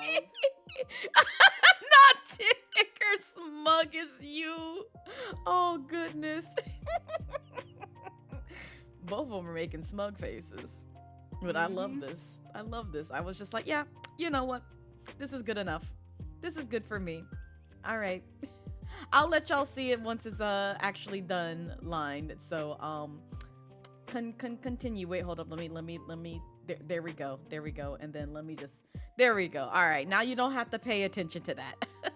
But also, those just joining the stream, welcome everyone to Uppies for Beauties and Baddies, the BIPOC POC Experience Season 2, Episode 1, where I, your host, Blaze at Midnight, the baddest dragon queen Vtuber here on Twitch, invite some incredibly talented creatives to spend a little time with me while getting grilled in the Dragon's Den. Today we have Art Pastel Kelsey discussing themselves, their journey into content creation, and anything else they wish to speak their truth on. Mods drop the socials, viewers peep the chat, and be sure to follow these beauties and baddies to know where it's at. Time to celebrate and elevate. Let's get it poppin'. Woo! But not if you wanted to pay attention. Listen, you can admire it at the end of stream. You can admire it at the end of stream. I'll upload this to the community. People can see both of our art together. Yes, I will do the same. I'll upload as well, so that way y'all can always remember. The beautiful date that Risley and Tony the Tiger went on. Yes. And also, Kelsey, would you like to introduce yourself to those just joining the stream? Yes. I also have my own little spiel that I have gotten used to saying as I have been on the platform. Hello, and welcome on in. If you do not know me, I am Kelsey of Art Pastel Kelsey, the lion from space with the kawaii face. And I am pleased and so honored to be on the first episode of Uppies for Beauties and Baddies. We're glad to have you. Very glad. Listen, when I saw that you were interested, I was like, yes, I'm snatching them right away. Oh gosh. But yes. To be the opener for the first season, oof. So much pressure Wow. there. So much pressure. I know. Just accept it and love it. Yes. Okay. But today, as I have been answering Blaze's questions, we have let chat help us enjoy Valentine's Day an extra day, because I forgot. I had a special stream yesterday for Valentine's Day. Oh, what did you do? I took my chat on a date. Oh. And then I killed them. Oh. With love. It was fun. See, here's the thing. I love to have fun with people in my community, because here's the thing. Oh. The people who are in my community, they vibe. They pass the vibe check. They're there to have fun. And you know what? Sometimes I want to be a little silly. That's fair. And you know, I will say this, and people can roll their eyes, but for as enlightened as I am, I think I deserve to be a little silly. You do, honestly. Also, welcome in, Neko Diva. But it is very funny because I'm sure you've dealt with this, Blaze, as a fellow feminine POC. It is so dang funny when people say you're intimidating and you're just sitting there eating your chips. If I had a nickel for every time somebody was like, wow, Kelsey, you're so cool and smart, and I would love to talk to you and be friends, but I'm so afraid and intimidated of you, and I'm just sitting here eating my chips. And so I afford myself time to be silly every once in a while to remind y'all that, hey, I'm silly and I'm here. And I'm not to be put on a pedestal and ignored. Oh. Okay, so I take a slight detour because I see this in chat. Boils your blood? Hold up, elaborate, Kano. I'm kind of curious. But also, I know Kano knows exactly what I'm talking about. Oh. So question for you, because one of my mods actually asked this, because they were curious about your design. You like form changes. Do you also enjoy things like Digimon or Kamen Rider? Oh, Digimon, definitely. Definitely. Digimon, okay. I love Digimon on Fox Kids. My mom used to say, Kelsey, if there was a portal to the Digimon or Pokemon world, I would never see you again. And she's right. She would never see me again. She would miss her beloved child because I would be gone. But, God, I love little creatures, because here's the thing. You can't gender a little creature. You can't gender a fucking monster. It's so cool when you just have these crazy ideas and then you keep saying yes. And for me, that's Digimon. Digimon is just yes-manning every single crazy idea that you've ever come across and being like, yeah, let's do that. Let's do that. Let's do that. Like, I love Pokemon, don't get me wrong. And obviously, you know, there's a lot of my design in other aspects that, like, you know, I look like a Pokemon sometimes. But I love anything that's self-indulgent, that's unashamedly unafraid to be itself. Like, Pokemon is what it is, but Digimon is also what it is. And Digimon isn't afraid to say, hey, I'm Digimon, and I'm gonna strap 20 guns to a dog. Oh, yeah. Yeah. And I've watched Kamen Rider, and I've watched Super Sentai shows, and while I'm not as big into the Kamen Rider and Sentai lore, I also feel there's the same level of truth to that too. And those series are just unashamedly themselves. And I respect that. I respect the hell out of that. Mm-hmm. Okay, but so yeah. Oh, go ahead. Sorry. No. I was just gonna agree with what Kano's saying in that, like, I don't know people's perceptions of you and you being different TM, and then that makes you intimidating. It's just like, okay, rolls eyes. I've dealt with this before. No. Listen, I grew up a nerdy black girl. I know what it means when you say the words "I'm intimidating."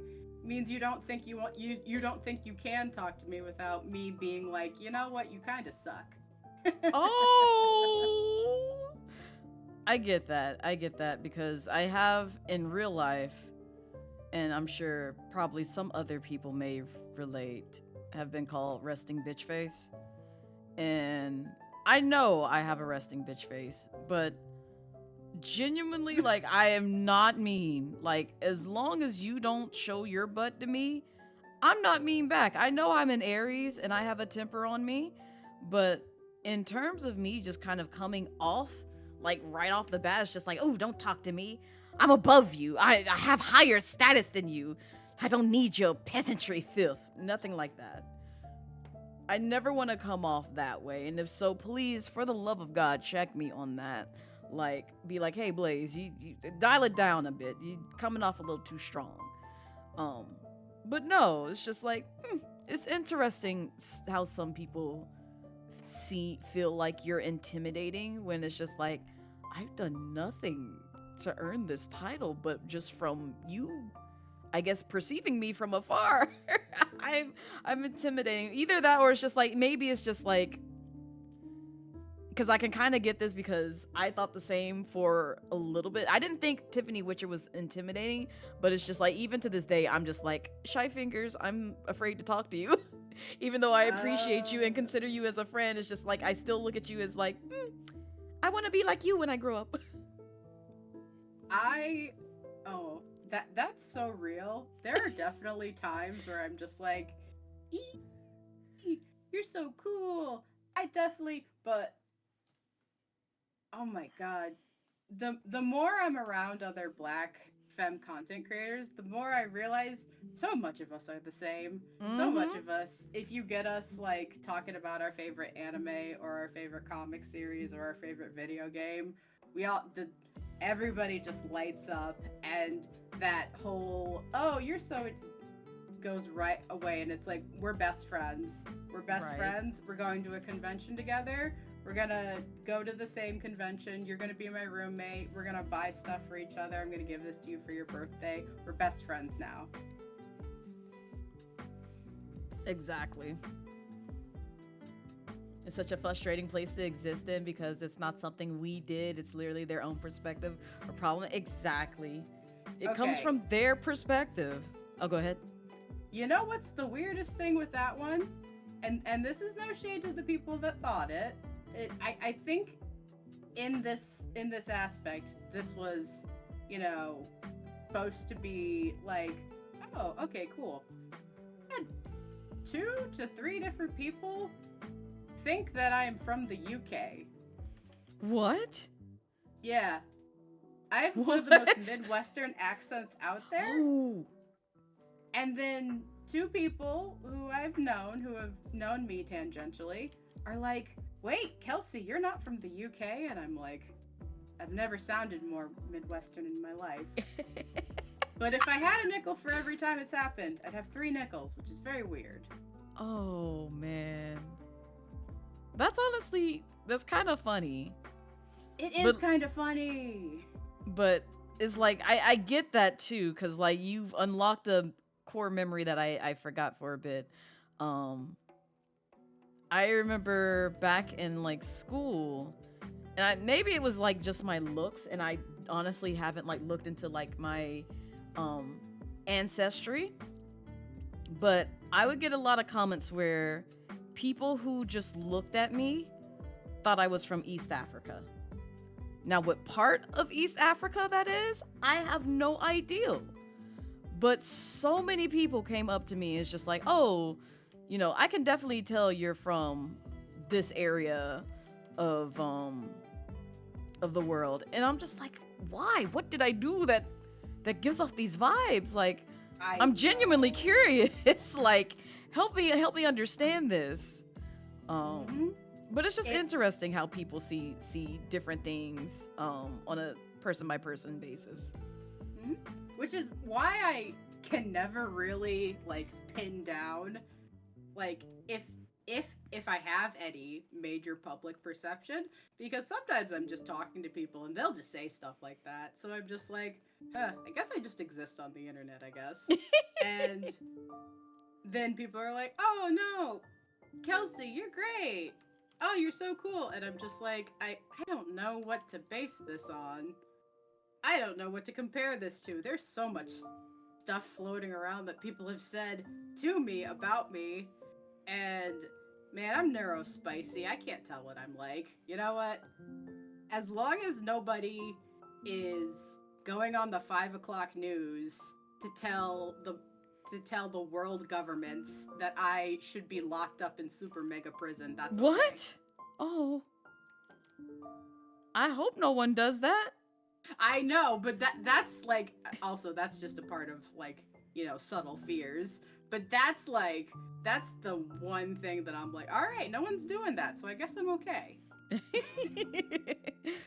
And Salem's just like, what do you mean? What does that mean, Kelsey? I don't know right. what it means. It's like I like these escalations that we have with this conversation. Oh, man. I am the king of I imagine things too hard and hurt my own feelings. Oh, goodness. I live in the castle of my own feelings that I thought of too hard and hurt my feelings with. Like, man, put a flag in it. Not this. So. Okay, we do need a new couple. Oh, yes, thank you. As much as I love this, we do need a new couple. I think we should go femme now, because now that we've gone masculine.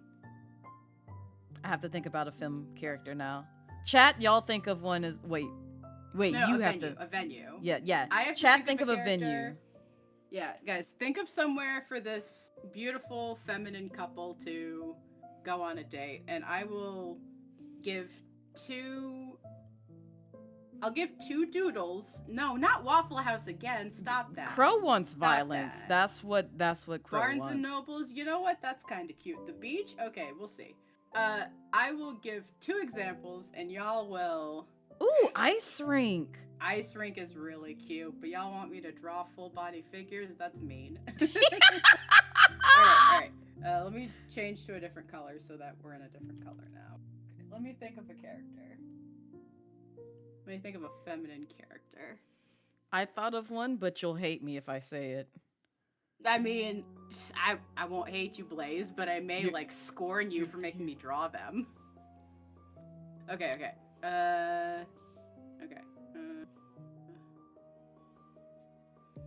Oh, this one's gonna make you mad at me, but you know what? That's fine. We can live with that. Oh no. Okay, so that's 1. Character 1. Who's gonna be my character 2?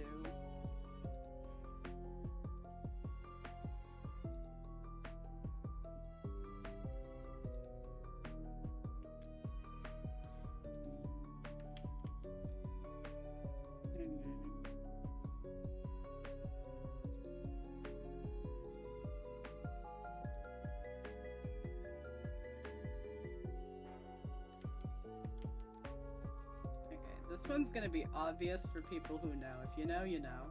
If you know, you know.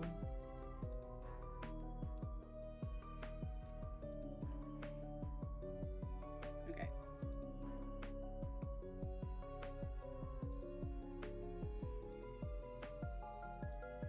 Okay, y'all, people in chat, which one do you want? 1 or 2?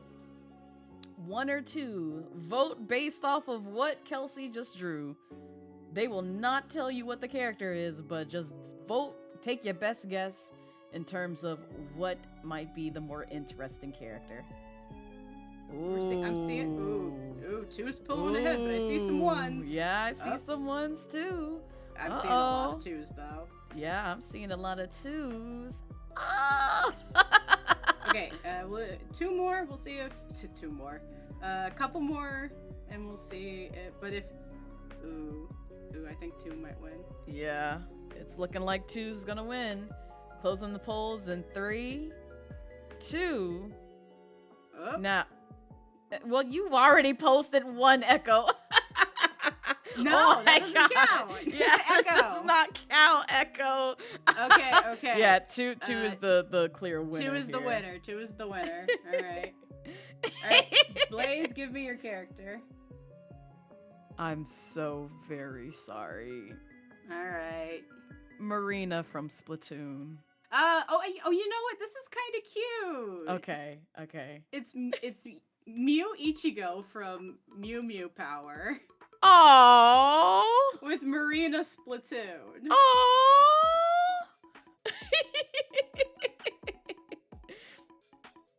I can't wait to see this piece. Cat and a fish fell in love. Wow. Okay, I'm gonna say they. I gotta scroll up. Give me a second, y'all. I'm gonna say they're at a Barnes and Nobles because that's cute. I think that's cute. But sweet. Oh, I almost got distracted. See, this is what happens when I start arting. Also, hi, Wolfie. Welcome in. Not this. You gonna make me blush. Scrumdiddlyumptious thing. Hi. Also, those just joining stream, welcome in to, you know what, I'll just go ahead and do my intro. Fine, I'm not gonna half butt it. But welcome everyone to Uppies for Beauties and Baddies, the BIPOC POC experience, where I, your host, Blaze at Midnight, the baddest dragon queen VTuber here on Twitch, invite some incredibly talented creatives to spend a little time with me while getting grilled in the Dragon's Den. Today we have Art Pastel Kelsey, they go by they, them pronouns, discussing themselves, their journey into content creation, and anything else they wish to speak their truth on. Mods drop the socials, viewers peep the chat, and be sure to follow these beauties and baddies to know where it's at. Time to celebrate and elevate it. Let's get it poppin'. But welcome in! And we have Art Pastel Kelsey drawing a lovely, lovely outing between 2 characters that both Kelsey picked and then I pick, and then chat picking the venue. So they are starting on drawing number 2 that they are putting together. Y'all will see my drawing at the end. Y'all already saw a sketch. I'm waiting till I line it all and then I will be done. But I will be roasting Kelsey with some questions, but also during the interview process, if you guys have any questions that you would like to ask Art Pastel Kelsey, please, by all means, feel free. This is a safe space. You can ask your questions away. Myself or the mods will grab them and we will circle back around to them at our earliest convenience to sneak that in during the interview process, because this is just a chill time. We're just doing a little bit of a deep dive in terms of, you know, what got Kelsey motivated into basically, you know, doing what they do today in this space. So since you touched on this a while back, I'm kind of curious. So, 10 years down the road, do you see yourself as a content creator? And if so, what sort of content do you see yourself still doing, or either doing that far down the line? I'm sorry, I had to ask you the harder ones. Oh no, that's a good one. That's a good one. And that's a difficult one for me because it's one of those things where just the time we live in right now makes things like unknown. Very like thinking about the future is not scary, but like definitely like, you know, I'm gonna pop a Zanny if I'm gonna think about, you know. Oh no. at least a year from me. Valid though. But 10 years from now, you know, I think I would still want to be putting out some form of video content. But I don't know if I would necessarily want to still be streaming. But I'll be honest with you, the one thing that I've wanted to do forever, and I feel is more attainable now that I'm in a better space physically and mentally than I was 10 years ago. I want to write a book. I want to be an that author. would be awesome. I would read that. I would read whatever book that you put out. I would read.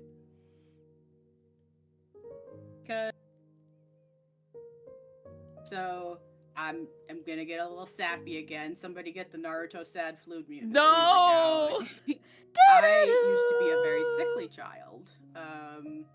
I spent a lot of time indoors, with myself mostly, reading, playing video games, watching movies, and as a child, I was the only girl child, so I felt very isolated a lot. And books, comics, TV, games were some of the only places I felt I could go to have someone understand what it was like to be me. And I think that has always fed into my desire to give back. Because I don't have this grand idea of being remembered for anything or doing something with my life or yada yada, all that jazz. I think I just want to give back to the spirit of creativity that made me the creator who I am today. And I think I want to make something that inspires somebody else. That's honest. Again, I'm sorry. You keep giving these really thoughtful, like thought-provoking questions. Well, I keep giving thought-provoking questions, and you keep giving these thought out answers that I'm just like, good Lord. There's like nothing I can throw your way where it's just like, well, yeah, I just want to do this and that'd be it. But I like this. I really like this because these are the perspectives and like ideology that I want to like try and drag out of people. You never wanted to be famous. You just wanted to matter. Yeah, exactly. It's just like, even now, it's just like, I don't want you to perceive me, but I would hope that, mentoring or like being, an influence or impact on somebody's life can hopefully bring inner peace to somebody or either make them go out into the world and just do what what brings them joy. It is so funny.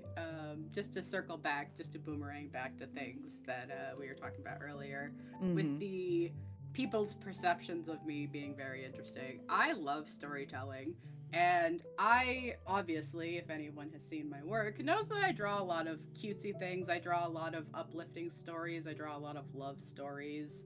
I draw a lot of stories about people finding hope or love or becoming more themselves, a lot of stuff like that. And for some reason, sometimes people think that equals to me not thinking that, or thinking that dark stories shouldn't exist, and that if a story has ever made you feel sad or thought about something negative, then it shouldn't exist. And I'm just like, what? Huh? What? For everything that exists, something needs to exist an opposite to it. Just because I write stories about little cutesy animals living in the woods and having picnics does not mean I don't think that series like Berserk or Gundam or Devilman don't have a place that they exist creatively in media. Fair. Very fair. There has to be a place for these, not experiences, for these stories to exist, because not everybody is going to have the same life. Not everyone experiences the same things in life. some people resonate with things that are darker. And just because I don't, doesn't mean I don't appreciate things that exist that aren't for me. And I'll be honest, sometimes I really, really am bothered when people can't get through their thick skulls that something isn't for them. Yeah. Because I've known for a lot of my life, there are things that aren't made for me. There are things that will never be made for me. But that's also led me to understanding that when I make something for something else, that means I don't have to cater to everyone. And knowing that catering to everyone sometimes isn't worth it and doesn't help you, period. Yeah. I find it very funny when people are like, oh, why don't you... And I'll give a little I'll give a little tidbit of things that have happened that I find funny. When I used to be in my early streaming days, you can and you shouldn't please everyone. Exactly. In my early days of streaming, people who didn't know me and didn't know my earlier association with the J fashion community saw me as a feminine anthropomorphic character on Twitch. And this is so funny because this still continues on to this day with other streamers. I think someone said recently, they were like, why aren't there more female streamers out there? And it's like, I wonder why. But there was this, I got this comment, and obviously, like, people roam around people with, like, lower viewer chats to harass them. Yeah. But, specifically, a lot of the comments I got were people being like, oh, you're a furry. I bet you're ugly. And even in my twisted, self state of not knowing how to take compliments and a bunch of stuff, I would be confused because I would be like, I have never hidden my face on the internet. I have an Instagram full of pictures of me. But I would always be like, well, why do you think that anything I put out is for you? Well, you're streaming on Twitch, of course. It's like, no. Obviously, you thought you could get away with something here. But never has it been more clear than a space that is decorated with your entire aesthetic, like a VTuber stream or a streamer's setup, that you go in and you know instantly, hey, I vibe with this place. This place is for me. And there are still people that come in and are like, what's going on here? Oh, how does this cater to me? It's like, if you don't know when you come in and the streamer says what's going on and gives you the details, then maybe go somewhere else. There's plenty of people on the platform. Yep.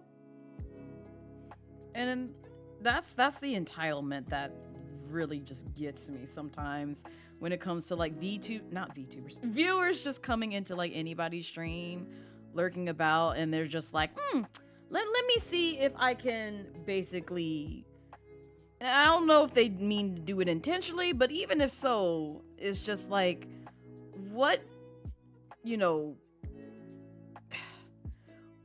is there to just like go stream on a stream by stream, case, to just poke your head in and basically think of something that will most likely rile up the streamer. Like, what do you get from that? What do you obtain? What's the goal here when it comes to that type of mentality? It's something that I've been trying to wrap my head around for like multiple years of just being on the platform and just seeing this happen in so many streamer spaces that either I mod for or just like sit back and observe because it's a mutual of mine and they're just, vibing, chilling, doing their own thing, and then all of a sudden somebody, usually Cujo out the back, just says, you know what, I think I will start crimes today, and just rile somebody's feathers up so much to the point they question why I'm here, and then I get a ban, and yay, I'm no longer here. You could have saved all that energy, fam, by touching some grass. And then they then they send the unban request. Like, why was I banned? It's like, Yep. you know. You know. You know. Like the same silly ass questions that you ask here. Yeah, it's the same silly ass question that I'm ignoring because I hardly ever read unbanned requests. I really do. Like, people submit them thinking that I'm going to read them. And I'm like, no, you're wasting your energy and your breath. I don't read them. Like, if I banned you, there's a very valid reason why I removed you from my space. If it's not me, it's most likely my mods, and that's because you chose not to read. Because that's the other thing that gets me. You'll set your boundaries, and you'll even say, like, hey, don't do this in stream. And people dismiss or ignore that message entirely and will just say whatever is on their mind without, regarding any kind of rules or boundaries that you set in place. So. This can't hurt me, I can't read. Well, I have a hammer and I will hurt you. Yeah, exactly. It's like, that's not stopping me. Too bad, fam. That's not stopping moi. Yep, you're in the wrong space if that's the case. It's so funny because I've seen the wheels change, and I'm thankful they have not the wheels, the winds. I've seen the winds change, and I'm thankful they've changed. But God, I remember being a youngin' on the internet and having like forum discussions because I'm that old. Same. Having forum discussions with people about, oh, well, why aren't there any girl characters in this series? Well, why aren't there any people of color in this series? Well, why don't you make it yourself?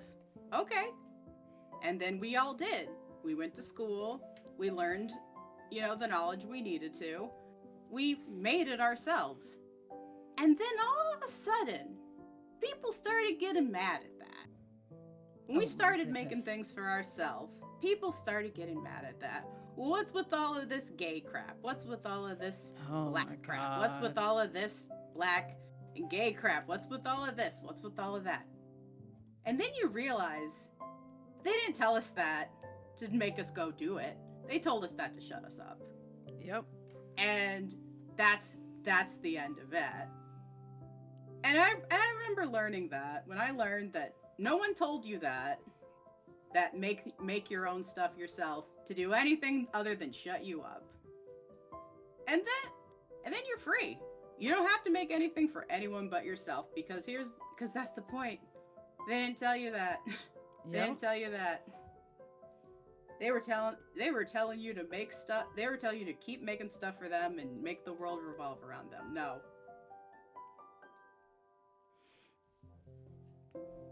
They got mad. They got so mad. The amount of times I see people be like, do I have to play as a girl in a game? It's like, wow. If you are so unempathetic that you can't even play as a girl in a video game, I fear. Yeah. I think the issue is when people are miserable, they bring that rotten energy everywhere they go. They want someone to react because of them, because it feels so good to impact someone, even if it's negative, because it makes them feel important for a moment. Some years ago, you was miserable like that and you was tired, and slight detour with that one because that kind of hit me as well. But this was like during Childish Blaze era, like basically either middle school or high school era Blaze. Because I used to be a bit of that kind of like troll. I wouldn't say anything hateful, but it's just like I would roast people in comments. I would say quite rude things to them. But and it'd usually be on like throwaway accounts. But not to the same extent as like trolls on Twitch. I will say that. Because it's not like I never came in and said like, racial slurs or anything of that caliber. That's where it's just like, okay, you've crossed a really, really strong line with that one. Why you felt the need to do that, I don't know, because that's some hateful ish you're on, my guy. I need you to go somewhere. And so that's why I'm just like, part of me understands the mentality, but part of me really just doesn't. And maybe it's just because I'm old and cranky now. No, I I feel just, I that. don't, I can't. Mm. We're having a discussion. Oh yeah. We're And having a to be discussion. and to be fair, I'm not saying like Blaze can give me another question to deter anyone to keep talking about this. It is just to keep going with the list that y'all have because I don't want anyone's questions to be not answered. I think we are all caught up in terms of user questions. Okay. But I'm seeing a lot of comments and I'm just trying to like read through them real quick. Yeah. And if you guys see me stop drawing for a second, it's because I'm reading comments. We're both doing the same. Yeah. It's one thing where, yes, Wolfie, I know exactly. Yes.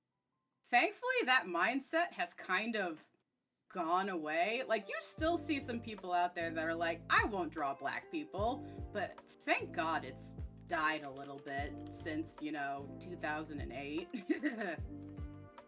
Yeah. You're Hispanic, but you. Oh, sorry. Yeah.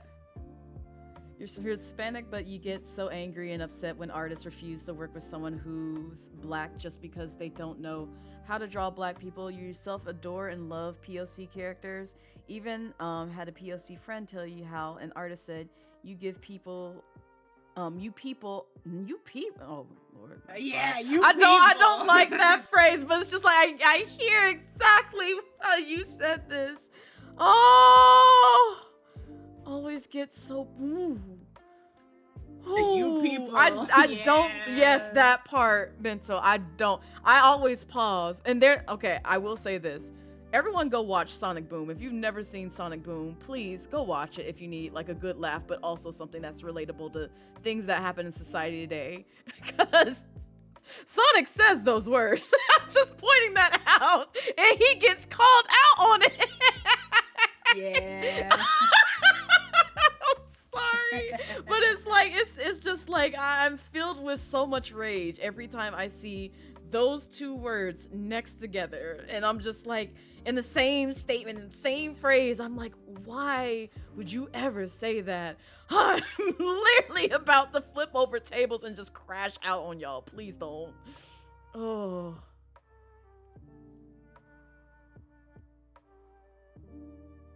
Yeah, that part, Kaiju. Some people just cling to it. And it's just like, let it go, fam. It's not that deep. It's not that serious. Yes, like for as interesting, I could say, quote unquote, times we live in, I'm glad people are at least a modicum nicer than they used to be, because God, I remember growing up in the early O's, and woo, some people were just nasty for no reason. Really? Like people are still nasty. That's not to say people aren't nasty, but Yeah. there's a modicum of, hey, if you're gonna be nasty, at least keep it to yourself. Right. Oh. Okay. All I'm right. sorry. We've derailed just a little bit. Oh gosh. It's okay. I am also in this because you know that I can get fired up pretty quick too. Mhm. And it's funny. It's not that I don't like hold my tongue. It's I'm not about to just waste my breath if like I'm gonna get 2 likes on Blue Sky with it. Yeah. So like, listen, you'll hear me talk about things that matter, but like if people are gonna scroll by it, nah, I'm good. I'm gonna go make myself a lasagna in the air fryer. Real. So real. Like, I love y'all, and I love having these conversations, but like, I sit back and play gacha games on my phone. We all do. So By the way, I'm loving this drawing. Like, thanks so much whoever requested Barnes and Nobles. I'm living for this. I love it as well. So, question for you. What's the best compliment you've ever received? Best compliment I've ever received. Air fryer lasagna? Yeah, it cooks my lasagna. I get like single serving lasagnas when like I'm having a chronic pain flare up. Cooks a lasagna in like 20 minutes. Beautiful. Interesting. Hydrate? Okay, I will Oh, thank definitely you. hydrate. You too, Yeah. please. I got my jug right here. What's the best compliment I've ever received?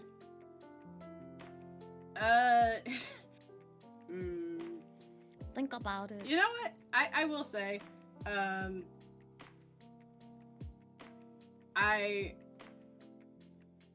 I think one of the best compliments I received was back when I was a substitute teacher for a time. It was one of the worst job experiences I've ever had, and I'll never do it again. Sorry. Yeah, yeah. For anyone out So there that knows sorry. anyone that's a teacher, please give them a hug and a Xanax. Oh. Anyway, but there were a few children who I kept my distance from as an adult, but who I, vibed with, because I could see myself in them.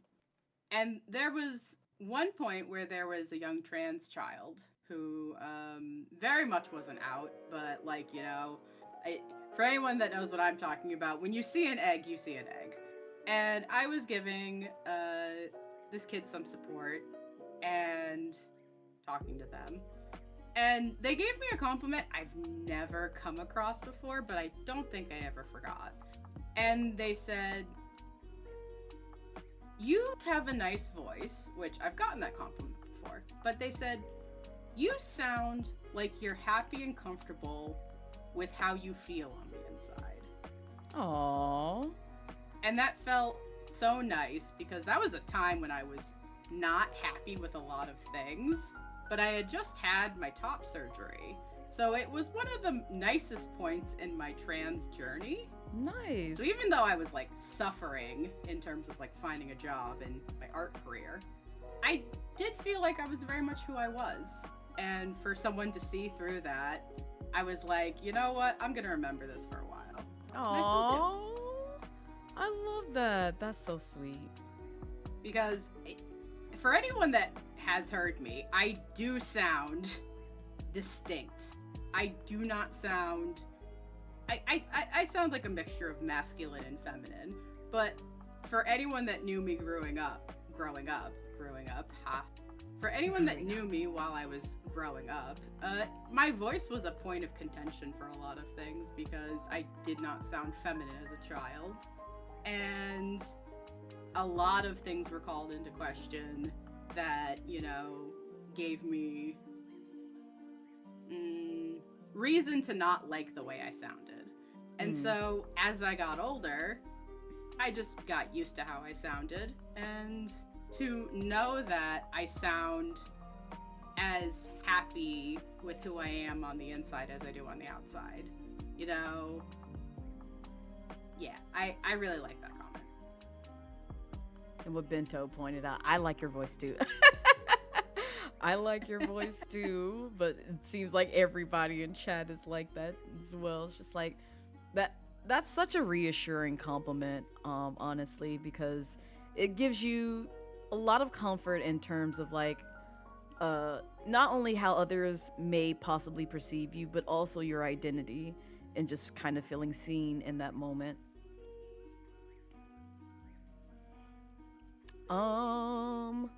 So, what is the worst criticism you've ever received? I think the worst criticism I've ever received was that my art wasn't worth paying for. You're gonna bring out the rage in me. Why did I ask this question? Why did I ask this question? Oh, it's the way we literally just started talking about that during Momo's stream earlier today, about where some people like to talk out of the side of their neck and basically be like, oh, well, your art isn't affordable, or basically question an artist's work ethic and their background. in regards to paying for that art. And it's the way that every time this gets brought up on Zitter, I want to fight somebody because I've seen it happen to artists that I follow and artists that I barely know or just don't know at all. And yet I still want to come up to bat for them because it's just like, you don't know what they're dealing with, baby. Like, honestly, like, who are you to tell them what they should price their ish at? Who are you? I'm sorry. When did you get an art, like a degree in, as an art major? But even so, you just said it yourself that your teacher, your art teacher, thought that you wouldn't make it in anywhere in life. Like, where do you come off with that? That one hurt for a long time. I remember getting that criticism, and I was like, oh, and I won't dig too deep into it because I know a lot of people are like, what? No, I'm not gonna drop the name. I think I deleted their message as soon as they sent it to me, because I read it, I cried, and then I deleted the message. So I don't even think I remember who it was at this point.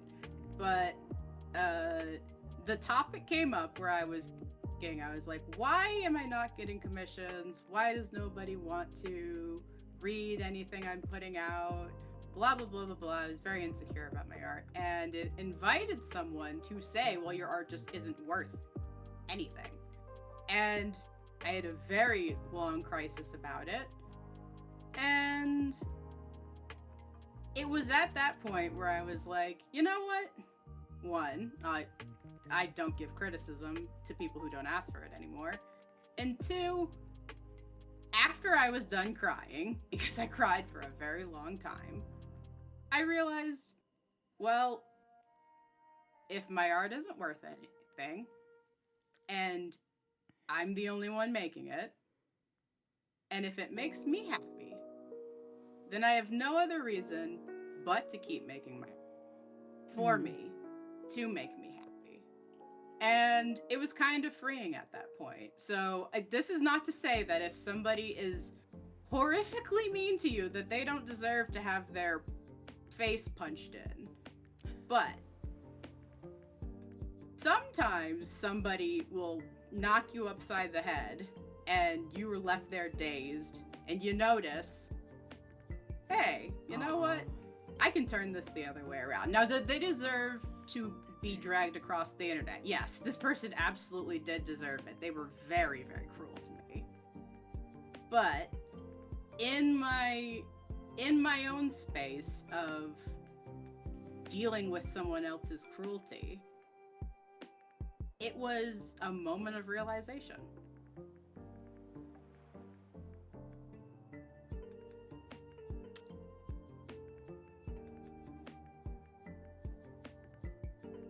Yeah, that's heavy. Yeah, Sakura, I know exactly the feeling. And I want you to know, it's, for as tough as it is out here, no one can do what you do. No one can make what you make. Everything that you put out there is exclusive to you. Like, for all the people that copy and steal art, there's nothing that you can't do. Because it's from your hand. And, oh, yeah, you know, all art is subjective. But what you put out, which means drawing Marina and Ichigo from Tokyo Mew Mew and Splatoon at a date on a date at the Barnes and Nobles, only you can do that, and no one can take that away from you. Exactly. It also reminded me of I don't usually show a lot of people like my traditional art, but I do remember I did show the person that I was seeing at the time some of my sketches that I drew in youth, and they honestly, for the age that I drew them at, they were actually pretty good, because it was more so just looking at an image and then just replicating that, because that's pretty much how I just understood art.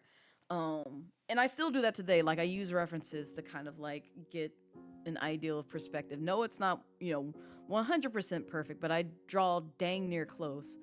And I remember the person who I was seeing was just like, they laughed at my art.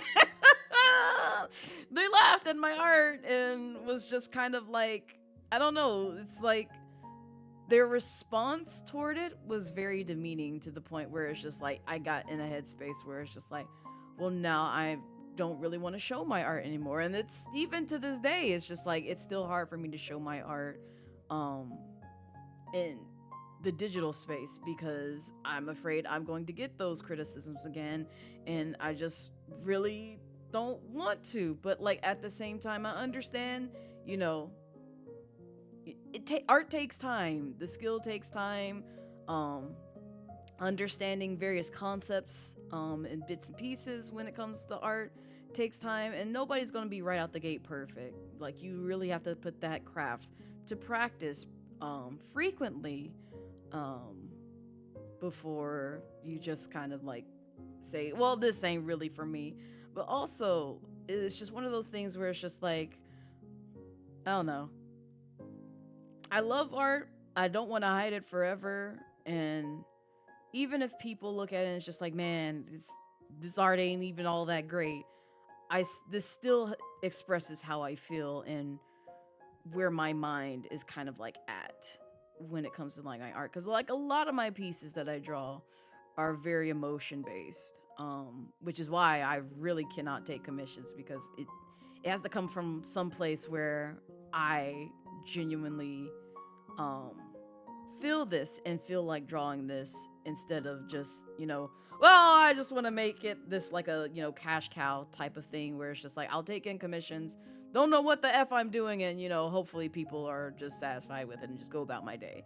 No, it's more so like I just want to draw things that I enjoy, and then obviously like for charity stuff, you know, that honestly helps me get practice in, because instead of the money going towards me, I rather it go towards the causes that I'm behind for those pieces.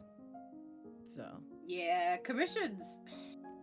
Honestly, the fact that a lot of people think that artists should take commissions just in general has always kind of rubbed me the wrong way, because commissions aren't the answer to really a lot of things. Like, if you want money, commission's the answer to it.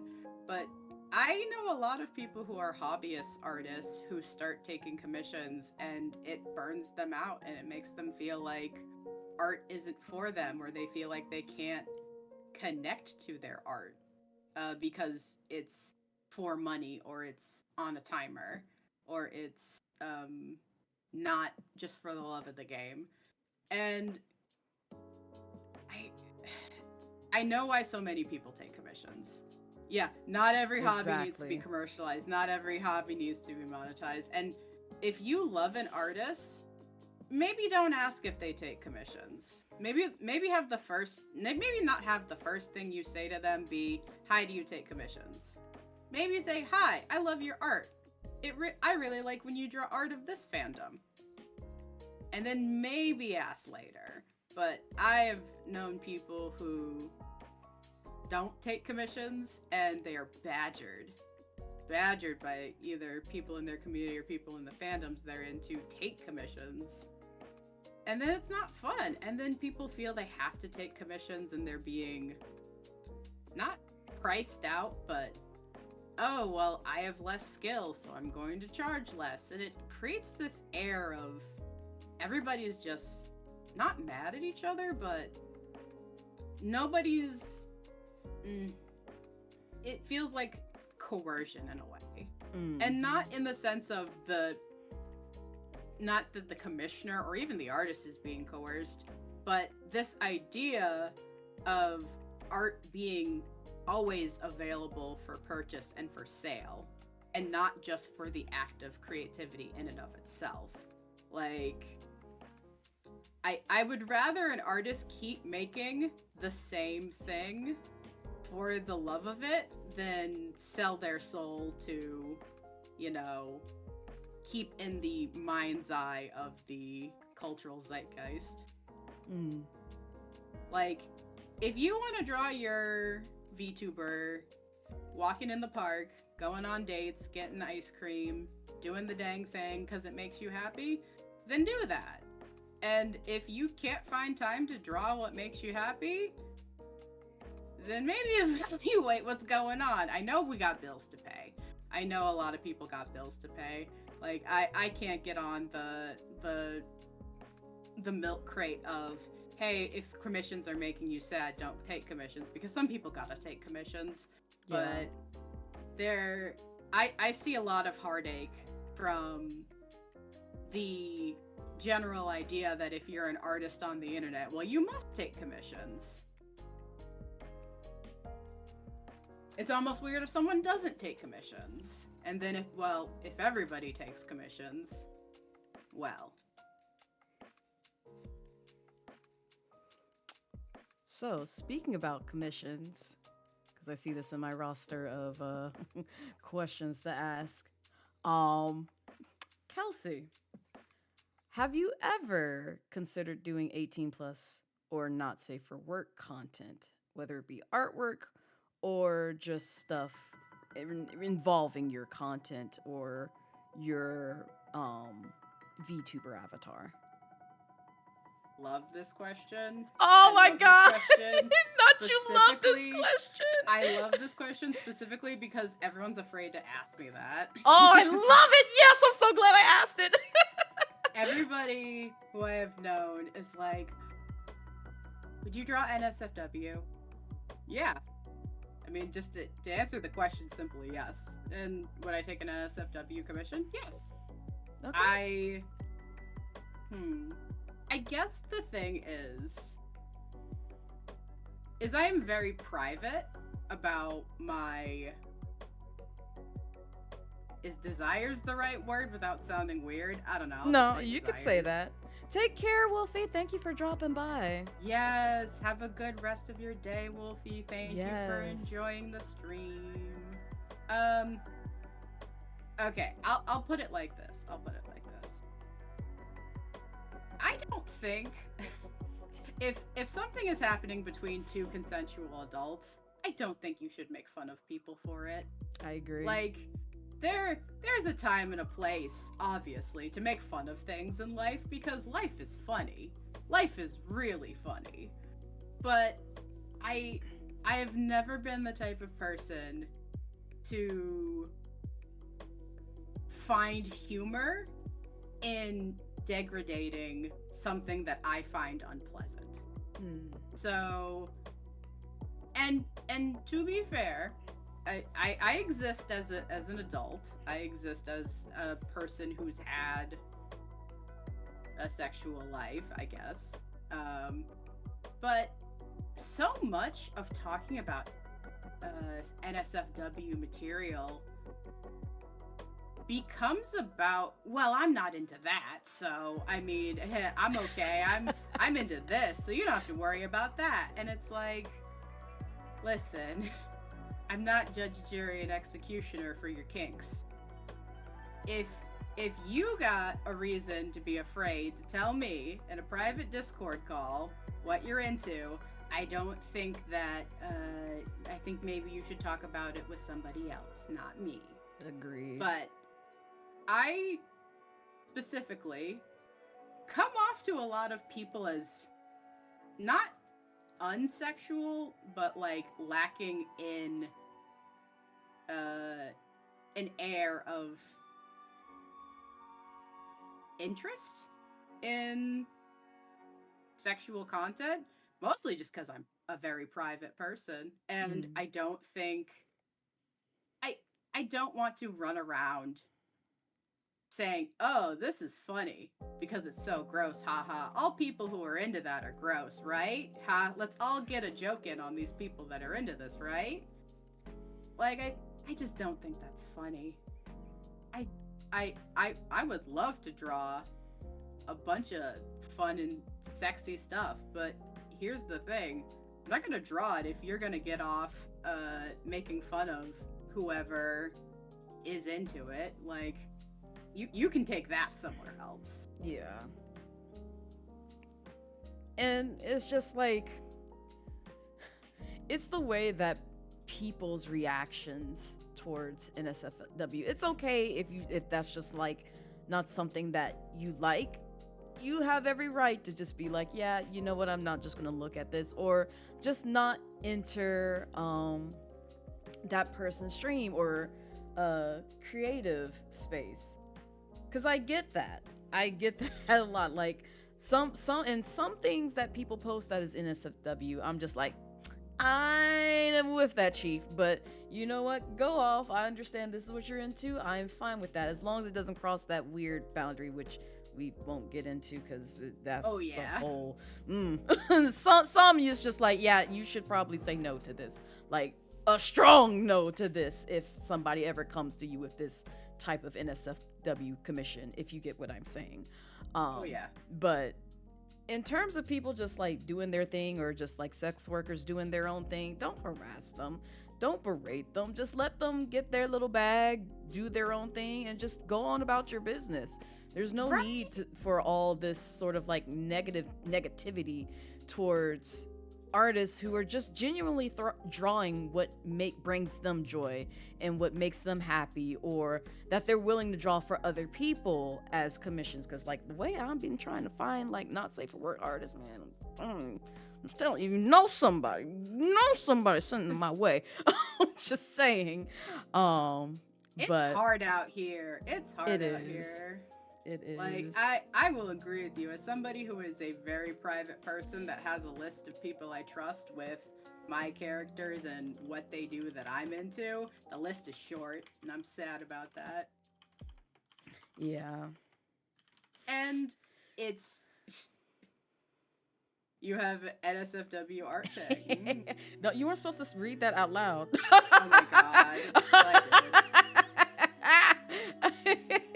I mean, like, spicy, chili. I'm definitely talking about chili. Oh, my throat burning. Get some water. Very funny. Yep. Yeah. I particularly love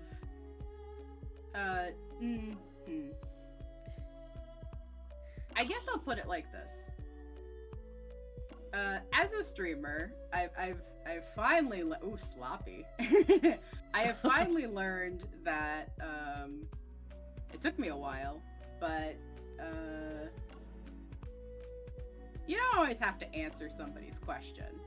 But it's so funny when somebody will ask you something and you bite back because their question is a little sus.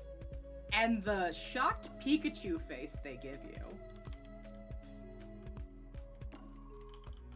I particularly love people asking me very, very specific questions, and then I'm like, oh, you think you're privy to this information? You think you get to know?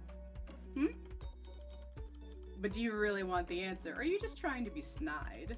And shocked Pikachu face back, and it's like, oh, did you think you were just going to have a one-way stream with trying to make me uncomfortable? No, I'll come up to bat. I'll face your challenge.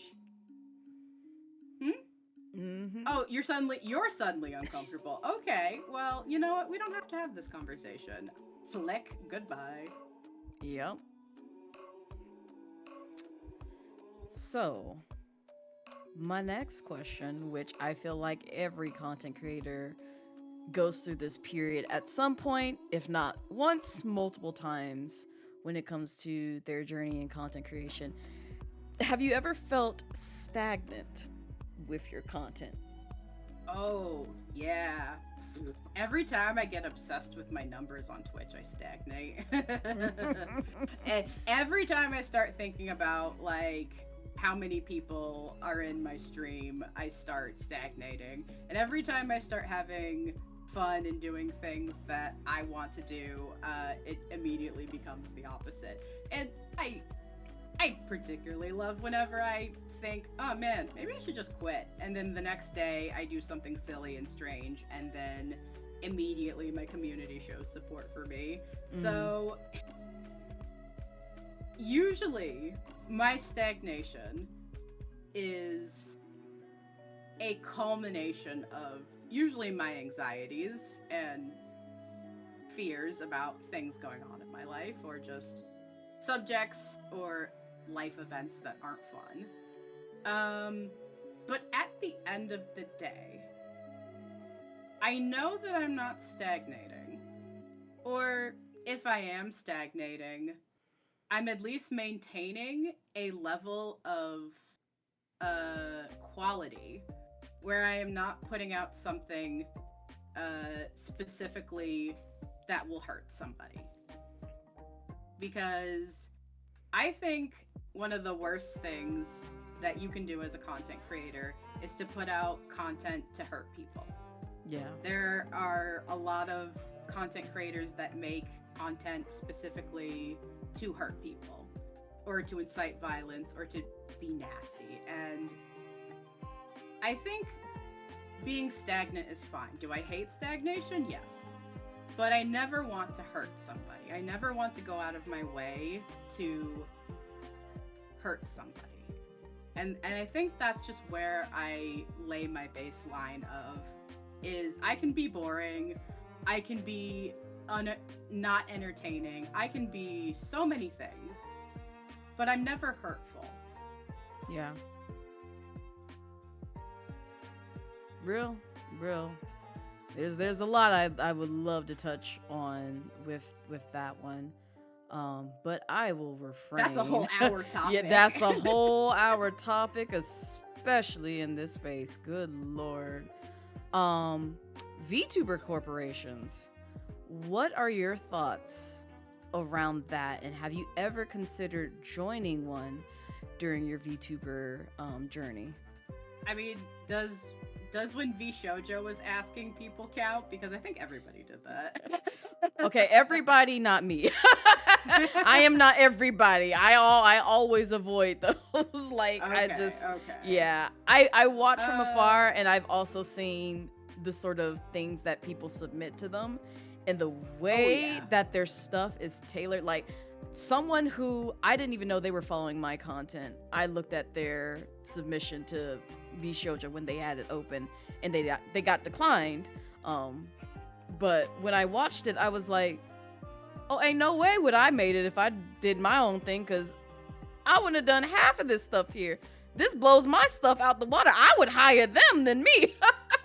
Like, that's how I was looking at that in that moment. But I digress. Continue. I'm sorry. Okay. Do you want something juicy? Sure. I'll take the juicy. Okay, I have something very juicy. I will not name who this is. You will have to corner me and give me a lot of money if you want the answer to who this is. I went to school with someone who is a HoloLive EN star currently. Oh, wow. And I know she is rotten to the bone. Oh. And I will not say who it is. Yeah. Don't do that here. No. But when I finally was aware, and I finally put 2 and 2 together, I very much stopped caring about VTuber agencies. Because I knew it wasn't about quality. It wasn't about really anything. It was about who can we dress up to play pretend and do what we want to do. And as soon as I figured that out, I was very turned off by the idea. Because I've seen a lot of people be very genuine with VTubing in VTubing agencies, and the revolving door of how fast they are pushed out. Crazy. And I knew, because as soon as I figured out a lot of things about corporate VTubers, I knew I wanted to be indie and stay indie. When I figured out that anything I was going to do would never be able to sell a product, or never be able to sell a service, or never be able to do anything for anybody's numbers. I would do something for myself, the love of the game, or just being silly. And at that point, I was just turned off. Not because I don't want to sell out, you know, I'll get my bag, but the idea of having to you know what? I'll put it like this. Some content creators are managed, and they put out content for products, and then it is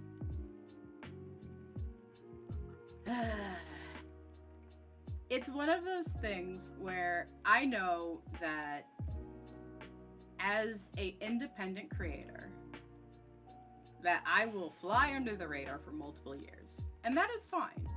But I fly under the radar because I want freedom to be myself.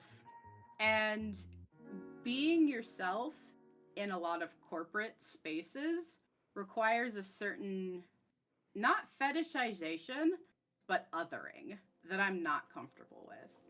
There are some VTubers who not are fetishized, but othered. And specifically their content becomes a box for them to sit in of, oh, this is the blank one, and this is the blank one, and this is the blank one. And I didn't want that for myself, so the only reason I did the VShoujo applications was because VShoujo looked like the type of place where I could do something fun, even if I was going to be the black VShoujo VTuber if I had gotten in, which that's a funny statement. It would still have been fun. I could have seen it as being fun. There are some agencies where, like, you can't even choose your own model. Like, they give you a model, and I did not want that. Yeah. If anything, when it comes to like model making, I want to have a say in it. Obviously, I would carry Blazette over because I want nothing that's very distinct about her changed in terms of like obviously her skin tone and hair, but other features have some liberty to change, which I'm actually already working on. But at the same time, it's just like VShoujo is probably like, if I were to ever join a corporate agency, VShoujo would probably be the only one that's in my sight. Anything else, nah, absolutely not. Yeah, exactly that, Bento, because I've seen so much come from like all the other agencies where they pretty much have full control over what you do, what you say. And yes, I understand some people are just like, well, the bag is great and this, that, and the other. If you're doing it from the bag, why are you in the content creation game? Honestly, unless you are literally just really down on your luck and you ain't got no other place to turn to for money, why are you a content creator? Why are you a content creator? What are you doing here? It's very interesting because the sort of like grip some of VTuber agencies have tried to have over how fans react to content has specifically been what has turned a lot of people off, but as I've been seeing it more and more, has been less fun to just see in real time. Because obviously back when, VTubers were the hot new thing, it was easy to just let them be fun and wacky because, well, that's what was thought of. And obviously you're gonna have people like check in with what this crazy fun and wacky anime character is doing. But as VTubing has become less of a cultural zeitgeist, it's now something to control. It's now something to be controlled. And I'll be honest, as a black person, I don't want to be controlled. Yeah. That is my main thing with not being in an agency and being independent. The only person that's going to tell me what to do is me. And some days I can't even do that. I lay in bed.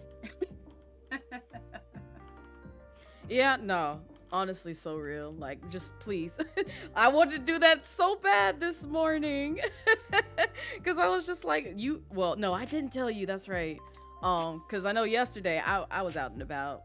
I was out and about just doing birthday shenanigan things and also spending Valentine's with like my friends and just really having a great time. And I'm glad that I had that moment to just kind of like vibe and I told them that like this was the first time that I felt like, not to say that my regular group of friends that I hang out with is boring or anything of that nature, but it was the first time where it's just like I felt like I could really be comfortable in my skin without having judgment. But also I feel like because I said a lot of unhinged things in their direction why I was feeling that and they didn't judge me for that. Oh my god. But no. I woke up this morning. I was just like, I just want to lie in bed and just basically do me. Do me. I don't want to do all these other different talks, but like at the same time, it's just like I already knew what was on my schedule, and I was like, yeah, I'm committed to it. I'm committed. I'm gonna do it. Also, I I wasn't ready for someone to tell me to stop being a furry, because that would have. Oh my gosh. That is my main thing. If somebody was like, "Stop drawing cat girls," and I'm like, "No, Lord, I have to quit. I have to quit." Excuse me. I'm announcing my graduation. My Vtuber agency will not allow me to draw thick cat girls anymore. I'm out. Lord. Okay. Yes. Next question. Next question. I was just gonna riff on that. No, you're good. If you want to, you could continue on. No. Next question. What is one piece of advice that you would like to give someone starting out as a content creator or VTuber? Okay. Have goals. And take it easy, but take it.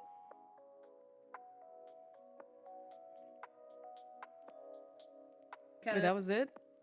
And I can leave it at that, but I will further explain. So there are things you can control, and there are things you can't control. And life is very much, life comes at you fast. And we can only control so many things. And I think it's really hard, especially with new content creators, to want to control everything, to want to make everything perfect, to want to be ready for what you're going to do, to want everything to be, you want the perfect debut, you want the perfect setup, you want the perfect logo, you want the perfect overlays, you want the perfect first game.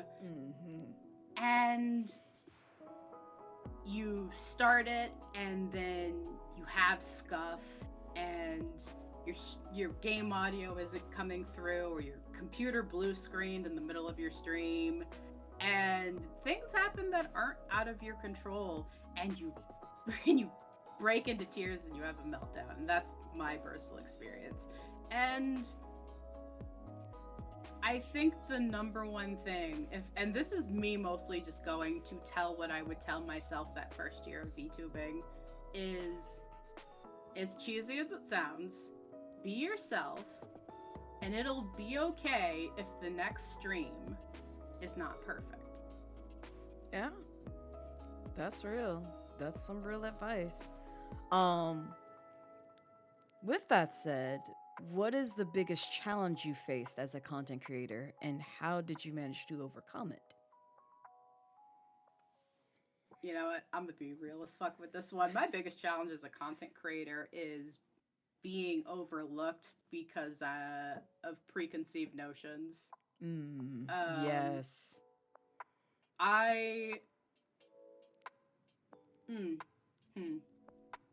Okay.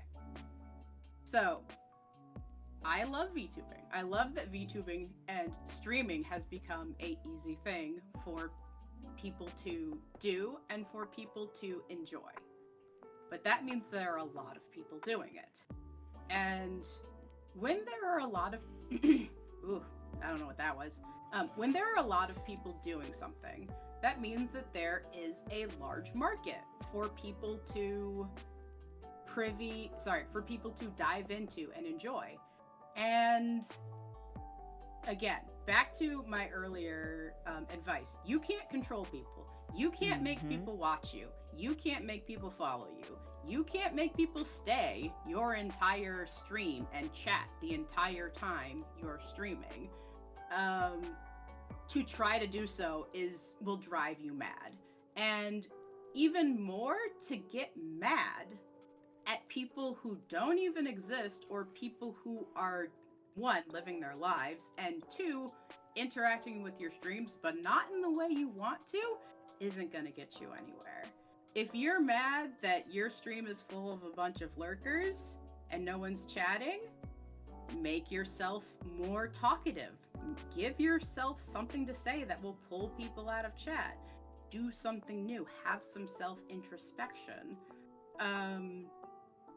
And for the longest time, my biggest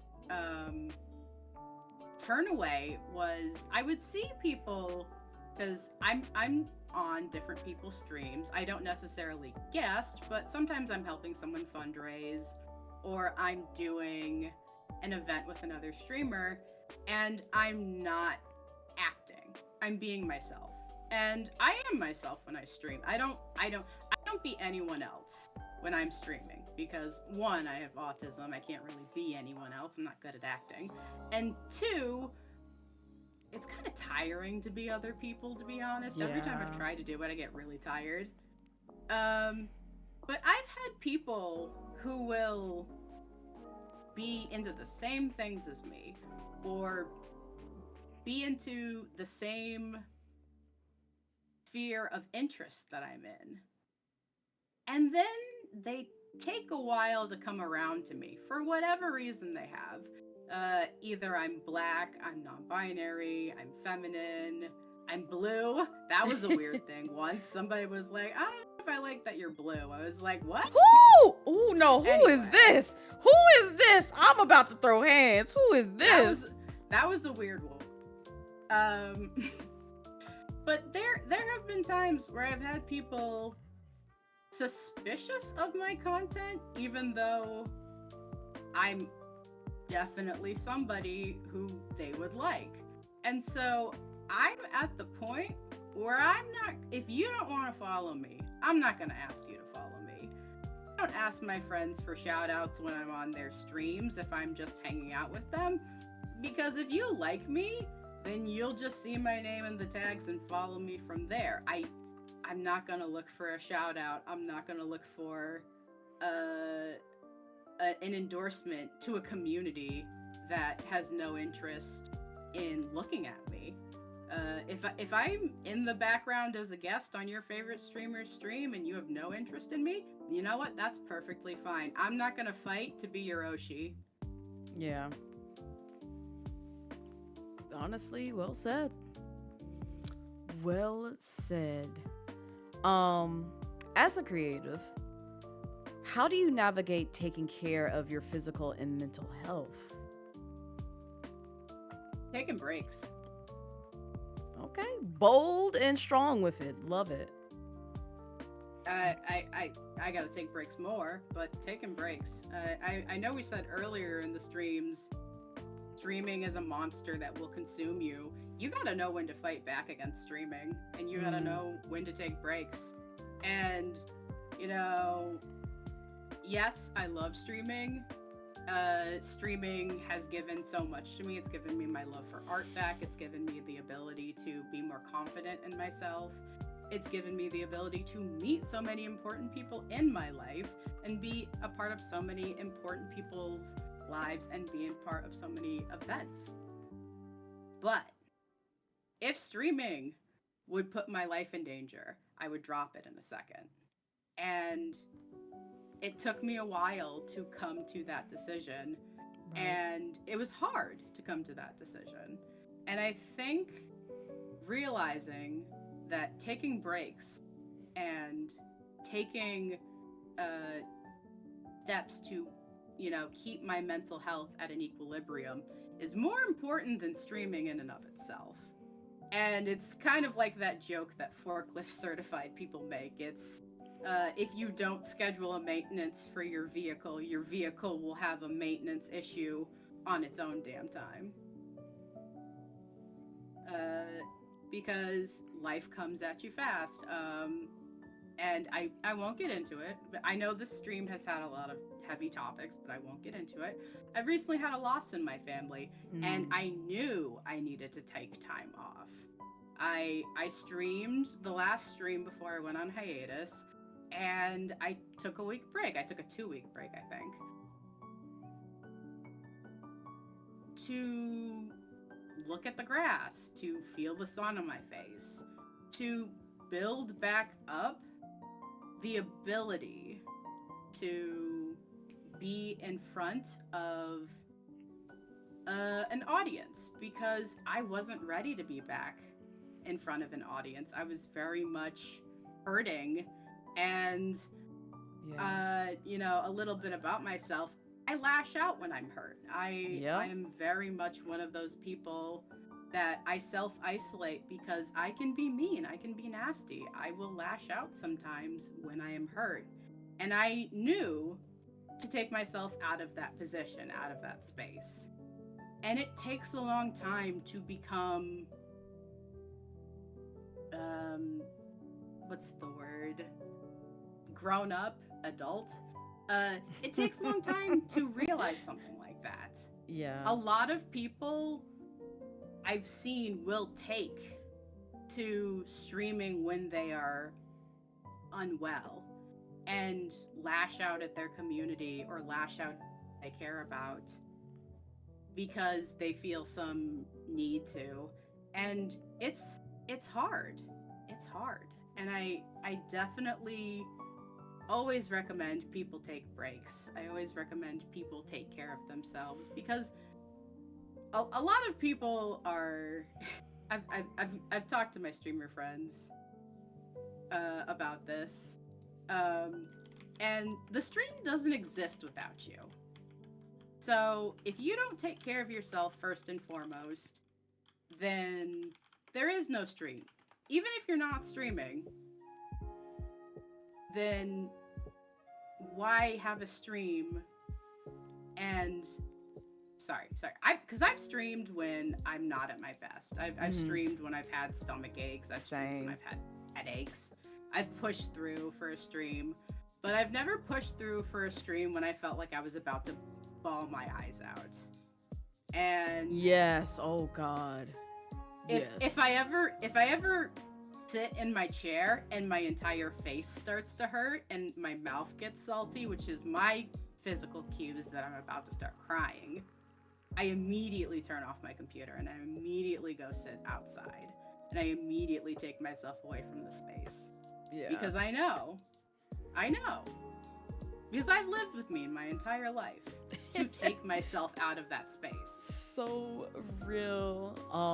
And that's honestly relatable because when I was part of the Brown Girl Gamer Code stream team, there was, I think it was during my IRL cam stream days too, and this is how you knew. I will say this, because I talked about it during Momo's stream. One of the reasons why I did switch over to VTubing is, one, I already just didn't like being on camera. It's just something that always kind of irked me when it came to like the video sense. Like people taking photos of me when I consent to it, obviously. That doesn't bother me. But in terms of like putting my face on the World Wide Web, yeah, that kind of bothers me just a little bit. Outside of like, you know, certain curated albums or like photos that I'm comfortable with posting myself. And it got so bad to where, you know, I started feeling body dysmorphia from it. So I didn't like how I looked in the cam. I didn't like people to see my IRL self. And I know even to this day, I'm pretty sure people look at like my older clips where I did IRL cam streams and they're just like, oh, but Blaze, you're so pretty. I'm like, haha, I look like a troll. I look like an ugly troll. What do you mean? Please don't. But it got to the point where it's just like I felt those same vibes and energy while I was streaming on BGC one time, and I will never forget. Just out of nowhere, I think I was playing Genshin Impact, and as much as I love that game, I just started feeling this dread and sadness um hit me just like a brick, to the point where I was just like, I know I've only been live for 1 hour, but I have to go. Like, I am literally on the verge of tears, of just sobbing into the mic. It got that bad because, like, as soon as I turned off stream and I told Bran what was happening, yeah, I just shut down social media and everything else and just sobbed in my room because I was very unhappy. I was Mhm. very unhappy, and it sucks feeling that way whenever like you're in the middle of like content and it's just like you're there to entertain people, but you know, mental health I always take put on a high pedestal because I feel like people should always value their mental health. And a lot of people who are out there hurting and sad and just feel some type of way, I encourage it. And I know it's scary, it sounds like, you know, it was corny as shit, but do you not realize that seeking a therapist really does help? It does somebody's mentality really good. It's done me good for the past, you know, 10, 15 years now that I've had therapy as in my life, to where it's just like I can vent out my frustrations. I can journal my frustrations instead of like, you know, putting out everything on social media, because that's the other thing. People will literally rant about things throughout their day, throughout stuff that they're experiencing, just right there on social media, and treat it like a journal. And it's Oh just yeah. like you realize that you're exposing a lot of things that no one has any clue of what you're dealing with out there into the world, out there to the masses, when a lot of this could be squashed and handled and help you find a way to deal and control and manage your emotions in a healthy way versus a toxic way that hurts and harms not only just yourself but other people around you. Because I've experienced where I did that in my during my IRL cam stream days. I'm sorry, I'm made for this to go on a whole tangent of me just ranting about this. I need to shut up and go back to the questions. But Well, I will say, I appreciate you being open with me about this, Blaze, and I appreciate mhm. you being open about this on stream, because this is always a very heavy topic. And obviously, if you feel like this is something that like you want to steer the conversation away from, I'm always willing to, take another question on your list. But I really admire and respect that you are willing to tell that, because people don't talk about the ugly side of content creation. and and that's And the I think it's thing. Oh, go ahead. and that's Sorry. important. No, Yeah. and that's important. That's important that people are aware that there are ugly parts of us. Ugly parts of us that will come out if we are on camera or in view enough. And the stripping away of humanity of people who are so often looked at is very scary, because it's so easy when you're looked at all the time to just feel like everything you do is under surveillance and has to be looked at. Mm-hmm. And taking time for yourself when you're under the scrutiny, when you're under the microscope of social media or the world, is hard. And it always comes back to me for I whenever I hear about like, oh, what do kids want to be these days when they grow up, and like, what was it, like 10 years ago kids said they wanted to be YouTubers, and now they say they want to be streamers. And I'm always just like, yeah, and you know what? I think kids should see streamers talk about the bad days they have, Yeah. and then hear about the bad days streamers have and say, oh, that sounds really bad actually. I shouldn't do that.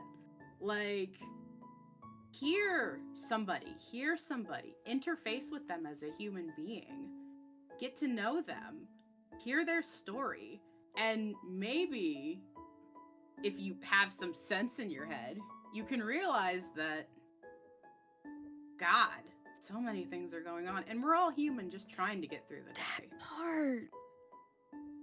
You said it right there. That part. We're all human. And it's just like, I'm sorry, especially like in the VTubing space. I think that's the most crucial piece that people forget to like really take and digest. Where it's just like, we are humans behind these avatars. We still have feelings. We still, work a 9 to 5 or treat, content as full-time creation or, try and go out and live our best lives before, we're called home at the end of, you know, 20, 50, some odd years.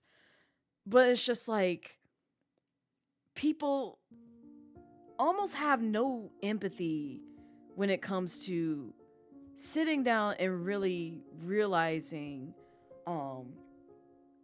where a lot of like hurt and stuff stems from.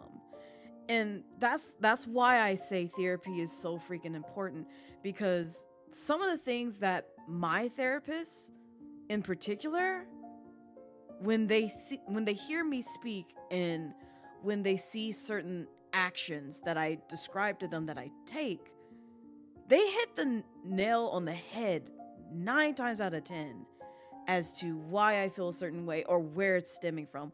A lot of it is coming from childhood. A lot of it.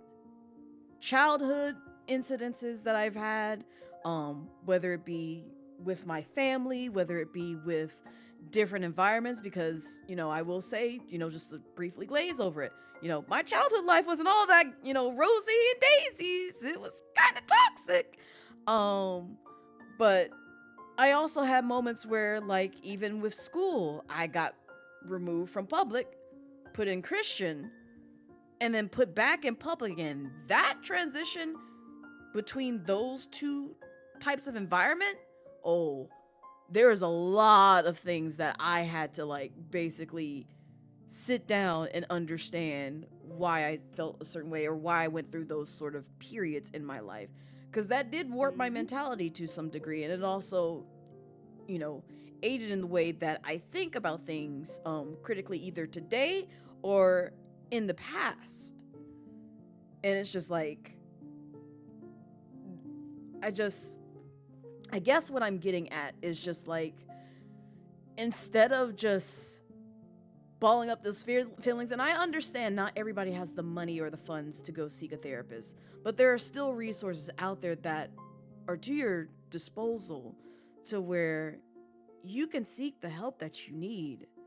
If you're just going through a period of your life where it's just like you're either harboring a lot of anger or harboring a lot of sadness. I was very sad before I met Twitch. Like, before I came on Twitch, I thought about countless of times where Blaze at Midnight would not be here, if you catch my drift. Countless of times. And there's only been a few instances during my content creation period where, again, I'm not talking about content-wise, Blaze at Midnight would not have been here. But therapy is the one that got me through a lot of those pieces in my life. And I'm sorry, we're touching on very heavy subjects, but it's just like, it's something that I really wish people would talk about and expose a lot more, because it does need to be talked about. Just because, again, you don't know what people are experiencing once we turn off the go live button. Like, once we hit end stream, stop streaming, you don't know what that person is going through once they're not on camera anymore. And that's the thing that I wish people would understand and have a little more empathy for, because you can't be a right mind reader. You can't obviously just say, oh, well, they're feeling this type of way because I see it and I verbally hear it. No.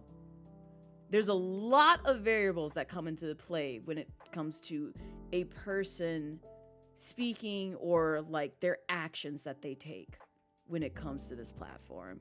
And that's what I wish more people would kind of take seriously and delve deeper into, especially when there's a lot of damage being done around you as a result. Mm-hmm. Also, hi Maple. Welcome in. I hope you're doing well and the deep talks haven't scared you off. Yeah. I am I'm sorry my first what not actually this is my return to your stream because Yeah, have you've been I on my back stream since? before. No, But this is the I know I've been on your stream. Yeah. This is my return since the Pokemon episode. Oh yeah, yes, it is. Yeah.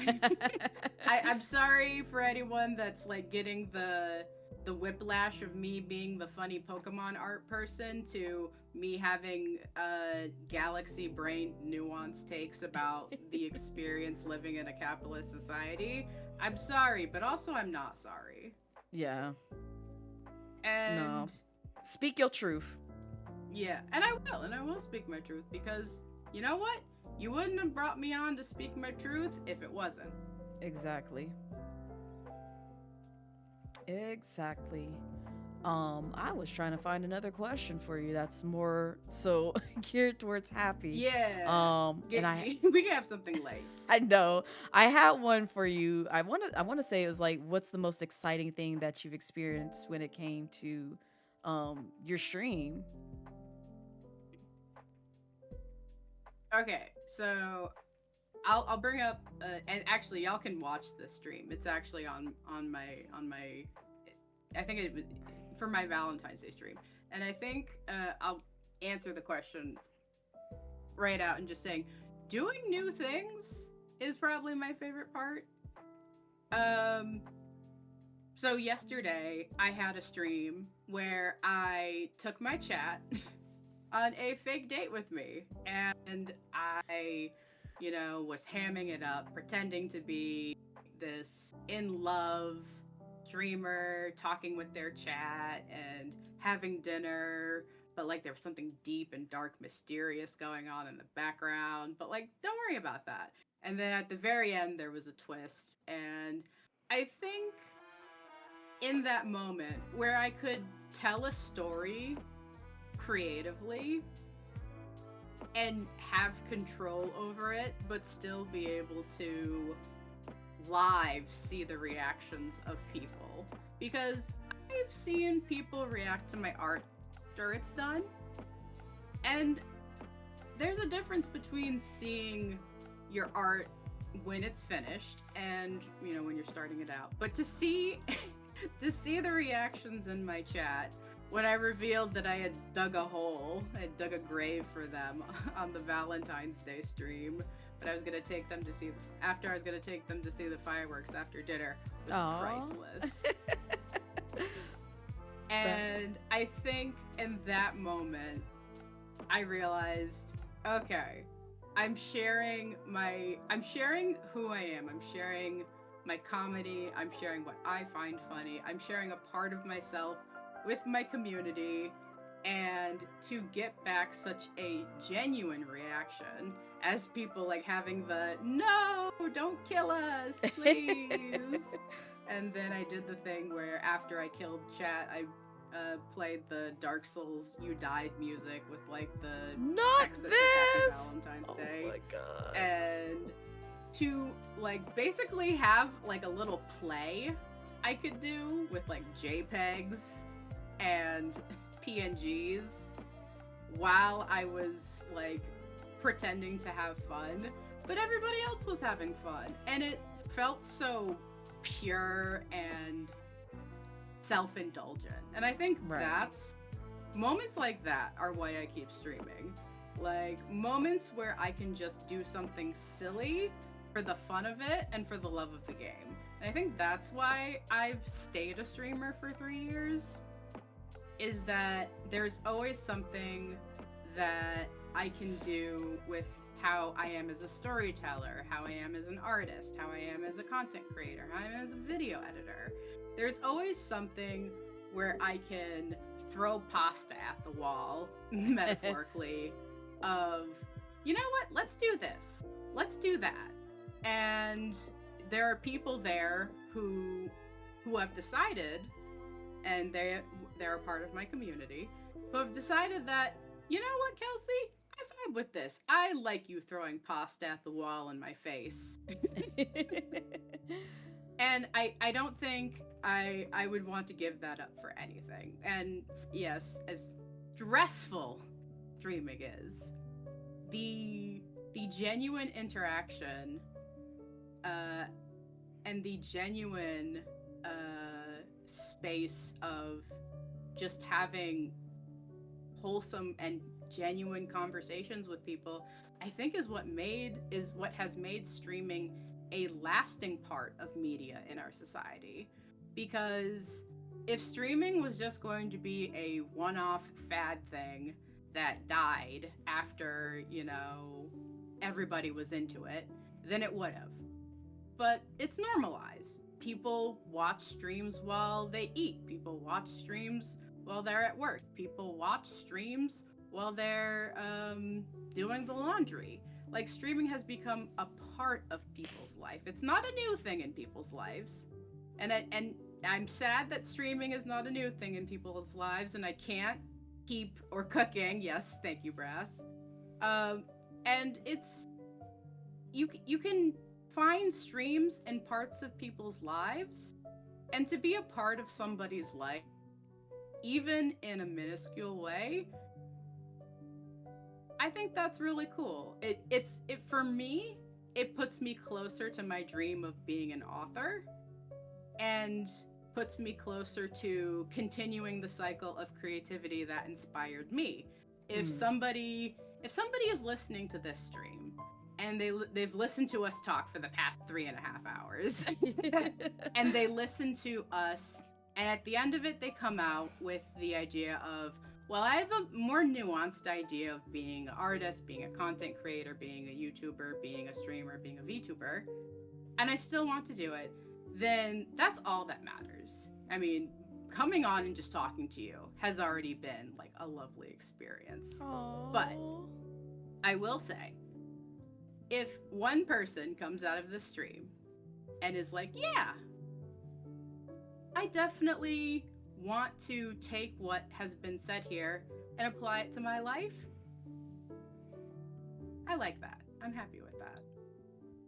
I agree. I know we have roughly about 15 more minutes before we wrap up stream. So if anybody has some questions, now is the best time to get them in before 8 p.m. Eastern Standard Time hits for me, because that is when we will be doing our wrap up and closure of the stream. But if nobody has any other questions, I can still barrage you with more questions. Just saying. Which, my next question for you, because I want people to be put on to a lot of things that you do you have any exciting projects, debuts, song covers, etc. that you're actively working on?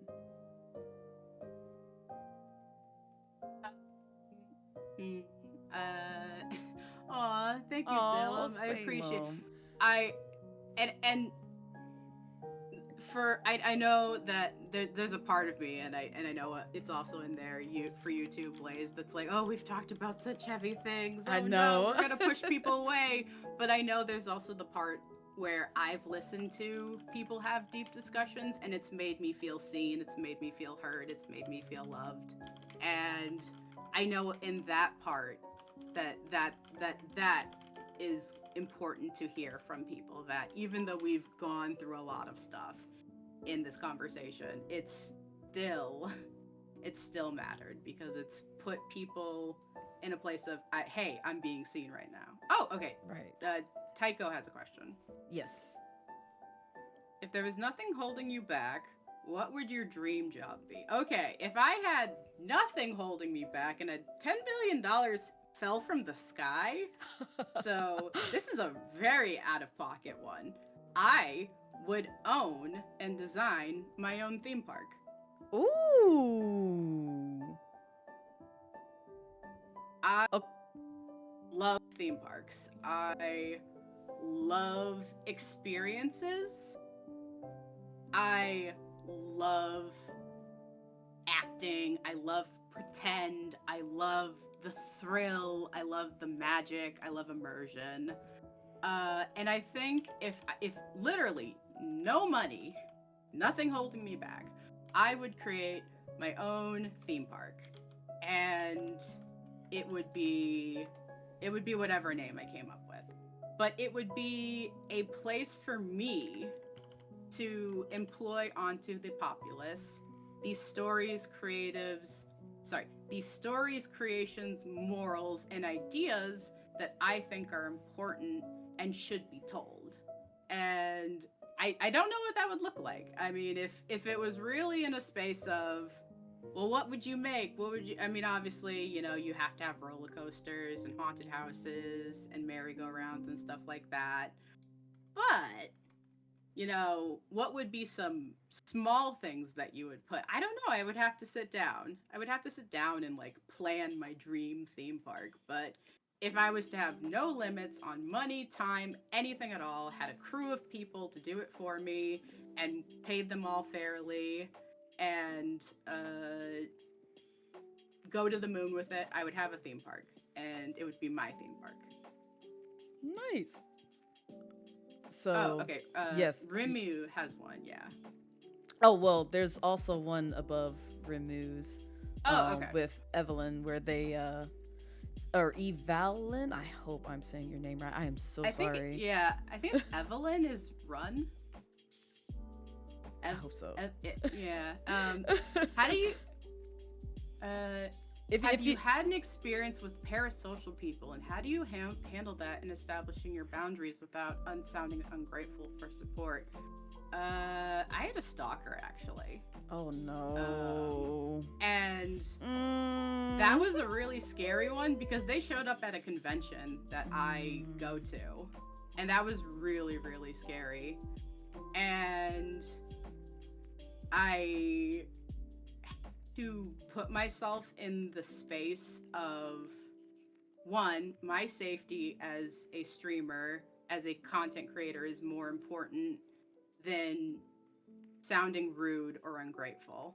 I think that is the number one thing you have to put in your head, especially as a content creator that you may be a minority or a marginalized identity. Your safety is more important than looking nice. Like, there are moments where you're going to have to stop the music and look at the screen and say, cut the cameras, and you're going to have to be mean to someone. You're going to have to break someone's heart because it means you'll live another day. And I'm sorry if that is hard to hear, but I value my safety over someone else's feelings. Yes. Yes. Very much so. Okay, there's a third question. If your avatar was put into a fighting game, what would you believe their playstyle would be? And what would be the name of your ultimate if I was gonna be put into a fighting game, I'd probably be put into Tekken, like Tekken 8 or something.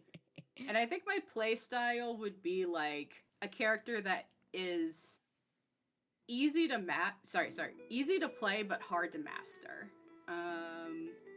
And I think the name of my ultimate attack would be Star Lion Comet Barrage, something like that. Some magical girl ass name. Where I would just like have a bunch of stars come from the sky, and I would punch people like with armed comets. It'd be cool. And play style. I haven't played a fighting game in years, so like I can't really think of a name for a play style, but like I'm sorry, I used to be a button masher player. That's all I can say.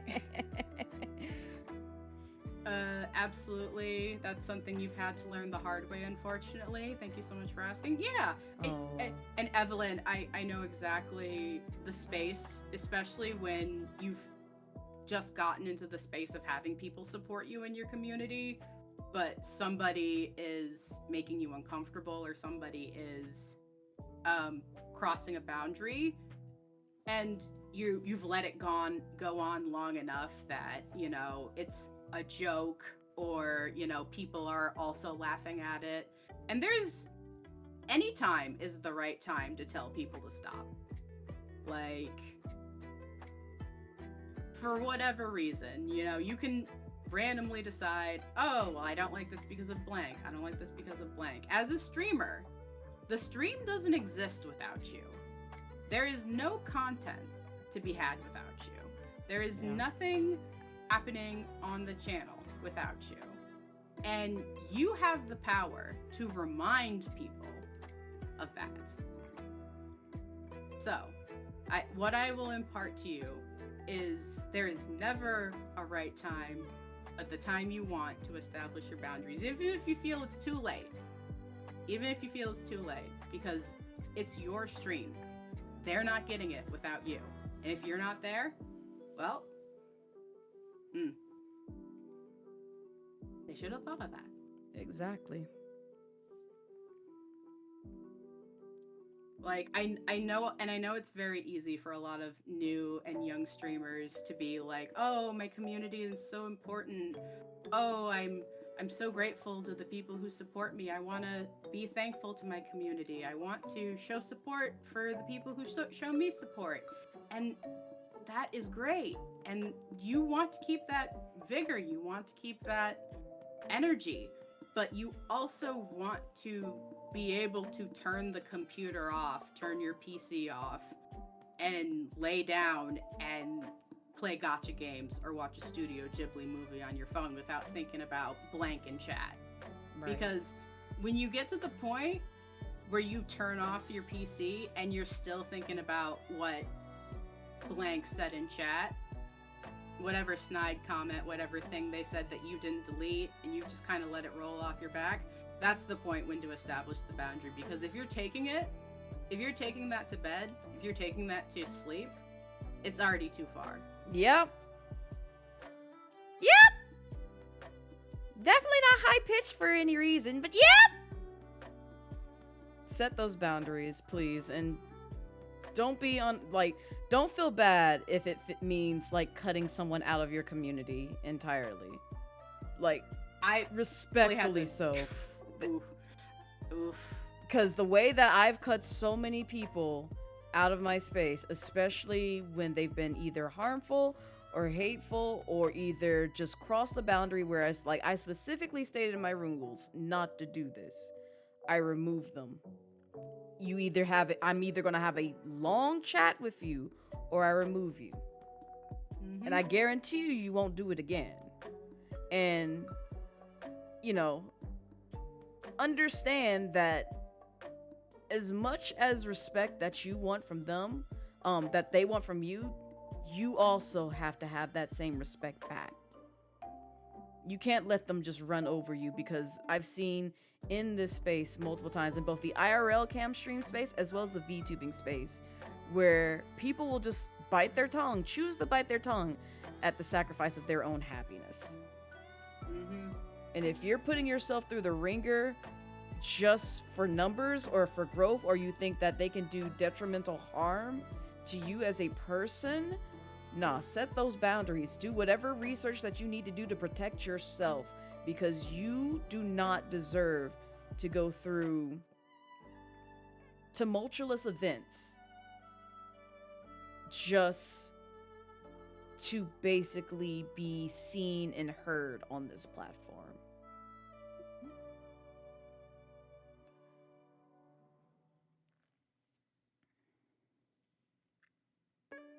And just to be respected. Oh, I'm sorry. Yeah. Do we have any last minute questions? Yes. I'll answer one last question.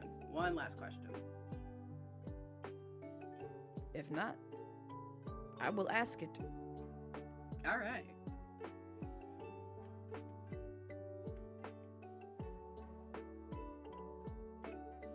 Oh, there we go.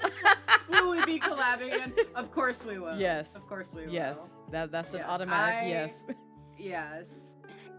We will be collabing again. This will not be the last time you see me. It's just 2024 was a hard year for me. I barely collabed with, myself. I'll be honest. I mean, but now that my life is more stable, yes, you will see me back here on the Blaze at Midnight channel again. And I can say the same because between August 2023 all the way till June 2024, I was kind of like all out of sorts because of unemployment and searching. So my mentality or financial stability was not there. It was non-existent at the time. But I'm in a better headspace. Still kind of just rolling through the punches, but at the same time, I'm doing the best that I can to both keep my physical and mental intact and just, be able to collab with folks that I enjoy and that hopefully they enjoy vibing with me as well. So while you guys might not see me, immediately back, I will be back, but also look forward to the next episode of Uppies for Beauties and Baddies. We got some choice people. Yes, we do. Coming your way. Yes, and we do. I think with that, we should wrap up there. Yes. Kelsey, you want to repeat where you can, where people can find you and all that stuff? My accounts are locked on Twitter. I mean, they exist, but I'm not gonna post anything there, so good luck with that. Oh my gosh. You can find me on Blue Sky at Art Pastel Kelsey. That's in my beacons, which is like card, but a little older and allows me to post videos sometimes. You can follow me on Twitch. I'm here. I stream 4 days a week. I typically stream 4 p.m. Eastern Standard Time. I'm probably gonna start streaming Wednesday, Thursday, Friday, Saturday.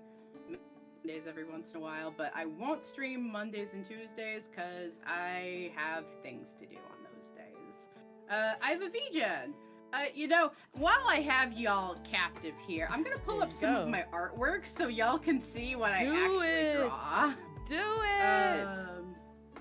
So this is some art that I am making for my Vtuber's birthdays next week.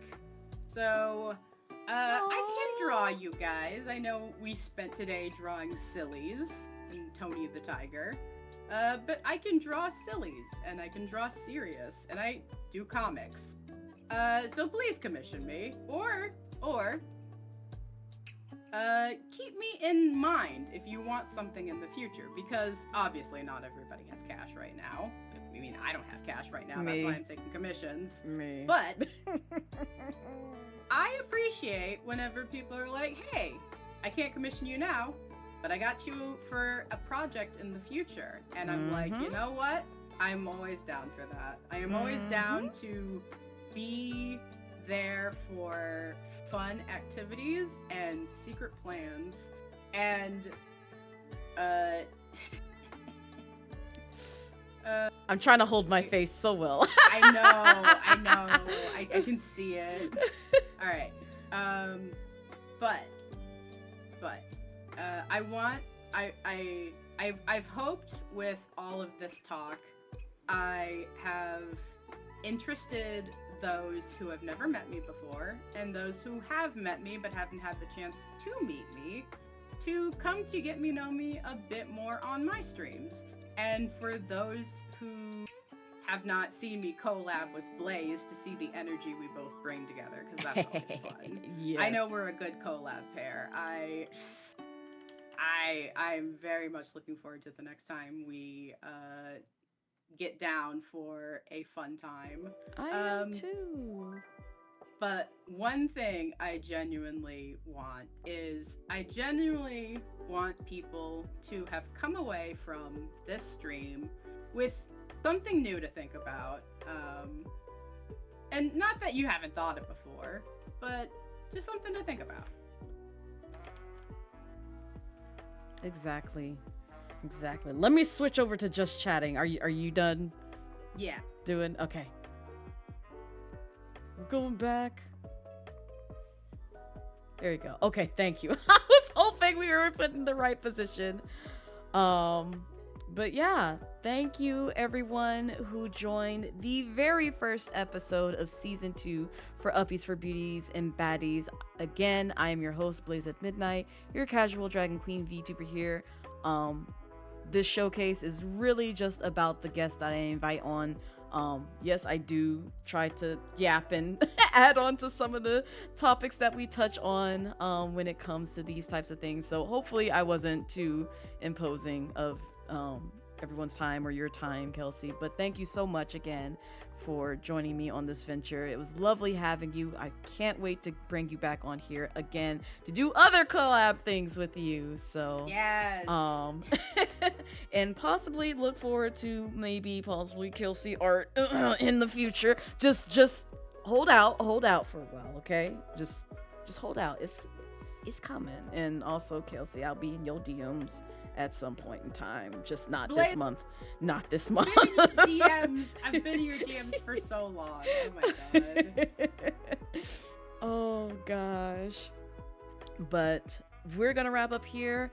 I think the raid command should work. I was gonna say, I already know who we're gonna raid, and just because I genuinely just want some peace and calm in my life, so I'm gonna send y'all to one of my Oshis, which is Tiffany Witcher. They are playing The Headliners. I have honestly never really played this game. I've only heard it in passing, but I just want to go in there and vibe. They're comfy, cozy.